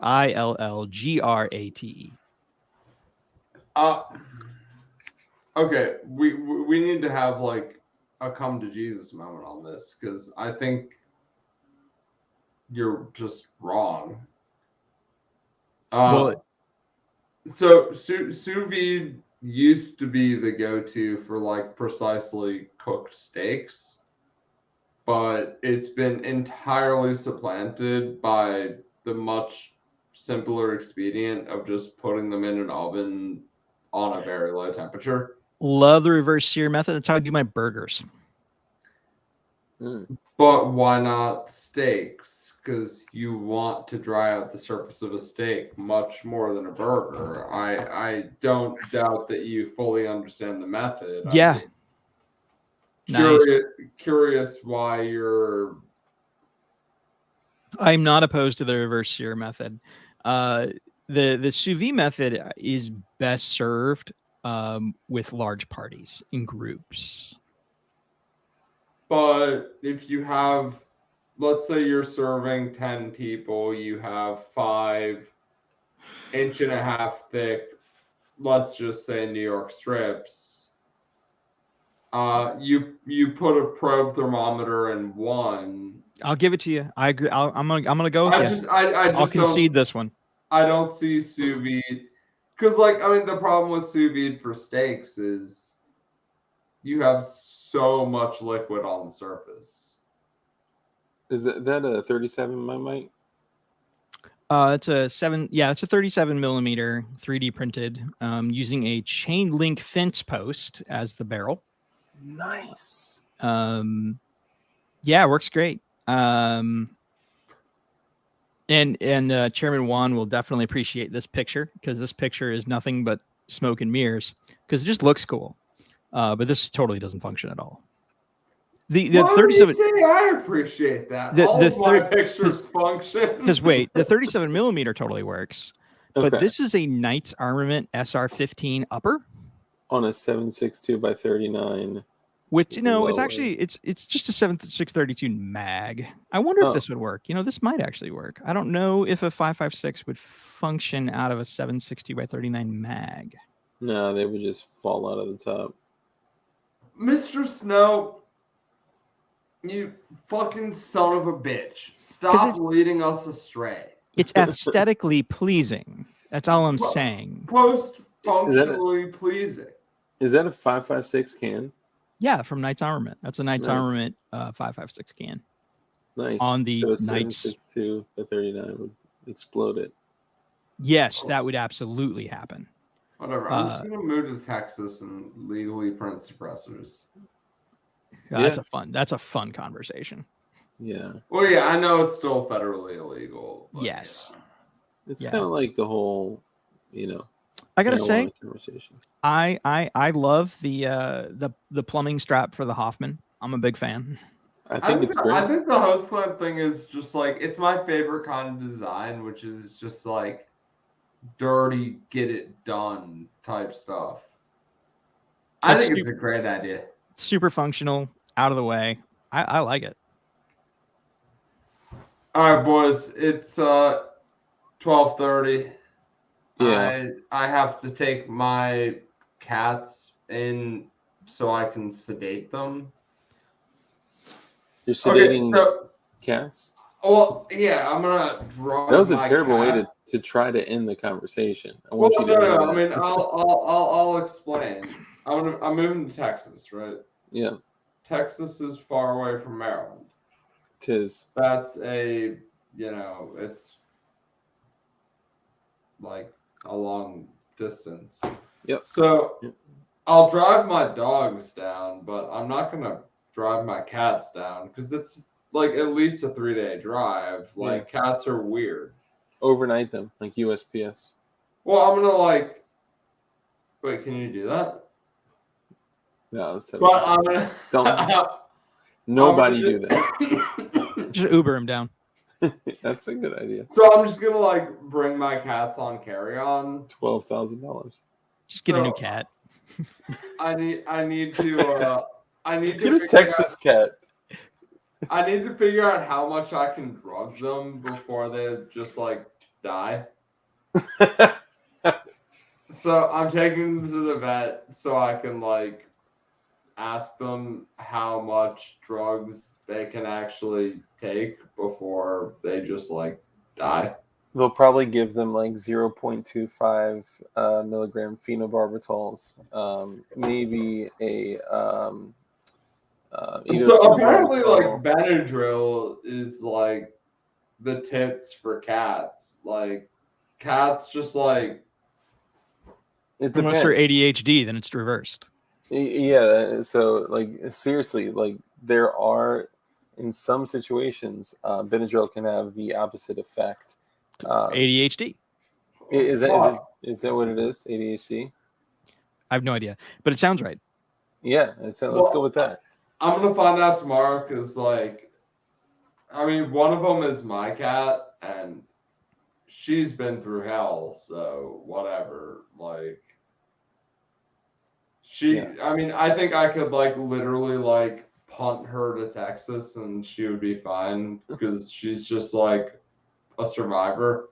She'll be on a train carrying one of those sticks with the sacks tied on the end of it. But my wife's cat is really fucking stupid, and sensitive, so this is more for my wife's cat. Stupid, sensitive pussies. If I just if I killed my wife's cat moving to Texas, you'd move back to Baltimore. Yeah, I'd move back to Baltimore divorced. What's up, Grumpy? Yeah, that's Yeah, they'll probably give phenobarbital or benzodiazepines, and both are effective. But for a good time, one night when you're drinking, just take a few of those and DLD, just kidding, do why do you know this much about drugging cats? I've studied drugs for 2 decades. So the Not Advice channel. Yeah.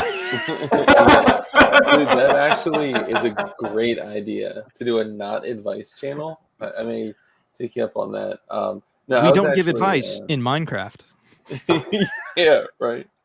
No, I was a drug addict for a very long time, and I've got just over 11 years clean. And, oh shit! Yeah. I actually used to go around your neck of the woods, Route 40, Edmondson Avenue, Swan Drive. That area. Copping some drugs. Yeah, that's where I get all my drugs. Yeah. Go out to Route 40 for those great drugs. Drugs. Yep. What's interesting, I'll tell a funny story, then we'll get out of here. Is when people say the word blow, what do you think of? Cocaine. Yeah, right? So, not in Baltimore. Okay, they use different lingo, different slang everywhere. Blow is definitely cocaine in Baltimore. So that's what I thought too. In our world, in like the hood, blow is heroin. So I was walking around. I was a heroin addict, and I was an intravenous user, and luckily made it out of addiction with my life, intact mostly. And still married, got a beautiful family, all that jazz. And not the typical story. Yeah, no, not at all. Which is wonderful that you made it out. Yeah, that's awesome. Yeah, thank you. Shit. Actually, congratulations. You probably copped on my current block. Yeah, probably. Honestly, I'm almost all of my friends are dead, in jail, or still using drugs, which all three fates are equally terrible. Well, that's not true. You got two good friends right here. You're right. I mean, my friends from I know what you mean. Little click. But Dark lost a toe back then. That's a different story. You're missing a toe? 1.5. No, I'm not missing a toe. He's just being an asshole. No, but so I was walking through, and anyone that is familiar with Be More, like slang lingo, whatever, I was walking around and I was looking for heroin, and I was dope sick, and I was hurting, and I didn't meet any connect out there, but somebody told me, go to this area, you can cop there. So I was walking around, and all these people were like, yo, you want some blow? And I was like, nah, I'm looking for something else. Walk on. See another dude. Hey, I got that blow. It's like, dude, I don't want any fucking blow, man. I swear to God, 3-4 people asked me if I want some blow. And then was it West Baltimore? Whatever it is where you go down Route 40, where Route 40 turns into Edmondson Avenue, and you take a left on Swan Drive. That's all I remembered. That's West Baltimore. West Baltimore people are fucking weird. They all were very weird. And I finally asked one guy who was like, do you want some blow? I was like, yo, what is up? Is this like the cocaine spot? I'm looking for dope. I'm looking for some boys, some brown, whatever. He's like, that's what blow is. I was like, fuck, dude, I just passed all these people. But he ended up being my connect for a few years, and it was good. And, grateful for it. So that's I was really hoping this story went and the language barriers when I turned my life around. That's where I was hoping the story was going. I was waiting for this miraculous, and I didn't score that night, and that was the last time that. Oh no, I got it. Also, your name is Mr. Snow. Don't lie. I am shocked that I haven't gotten more Game of Thrones references. So few. Personally, I always just think cocaine when I think of your name.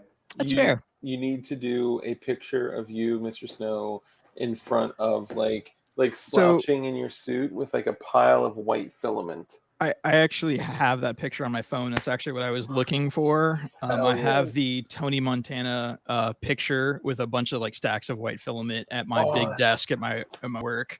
that's awesome. Yeah. How would I think of that and it already exists? That's crazy. Oh, Mr. Snow is telepathic. Yeah, I could tell. Good ideas are just good ideas. You know, that's just that's Yeah. how that goes. Damn. All right, guys. Well, guys, I'm tapping out. all right, plug yourself real quick. Where can they find you and all that stuff? Plug yourself. Not What's your no. website? PC. You have stuff? You have No, go Instagram away. stuffs? I don't shill. He's not for sale, guys. You cannot find him on Instagram under ChairmanWon and stuff. No, you absolutely can't. Don't even try. I'm not a shill. I just want people to have cool Glock frames. Yeah. Good night. And Mr. Snow, where can people find you? I have no idea because it seems like I'm shadow banned just about everywhere these days. Yes. No, I'm on Instagram and YouTube and all that kind of stuff, predominantly on YouTube, but haven't been making content because I've been too busy doing other stuff. But yeah, we're having a good time, and thanks for having me on the stream. We'll certainly do it again another time, man. Thank you, man. This is awesome. I appreciate it. I Keep will making cool shit, dude. Yeah, after we shut down, I will make sure that you have all my contact information. Yes, awesome. Winning. Thanks, dude. Appreciate you stopping by. You bet. All right, See you take guys. care. Bye. Wow. Well, that was interesting. Honestly, it was a blast having ChairmanWon on. It's funny, like, you know, when you're going into a situation, you kind of think of like how it's gonna go. I was like, man, I'm gonna get ChairmanWon on. I'm gonna ask him all these questions, and he's gonna open up and talk about it. No, it didn't go that way.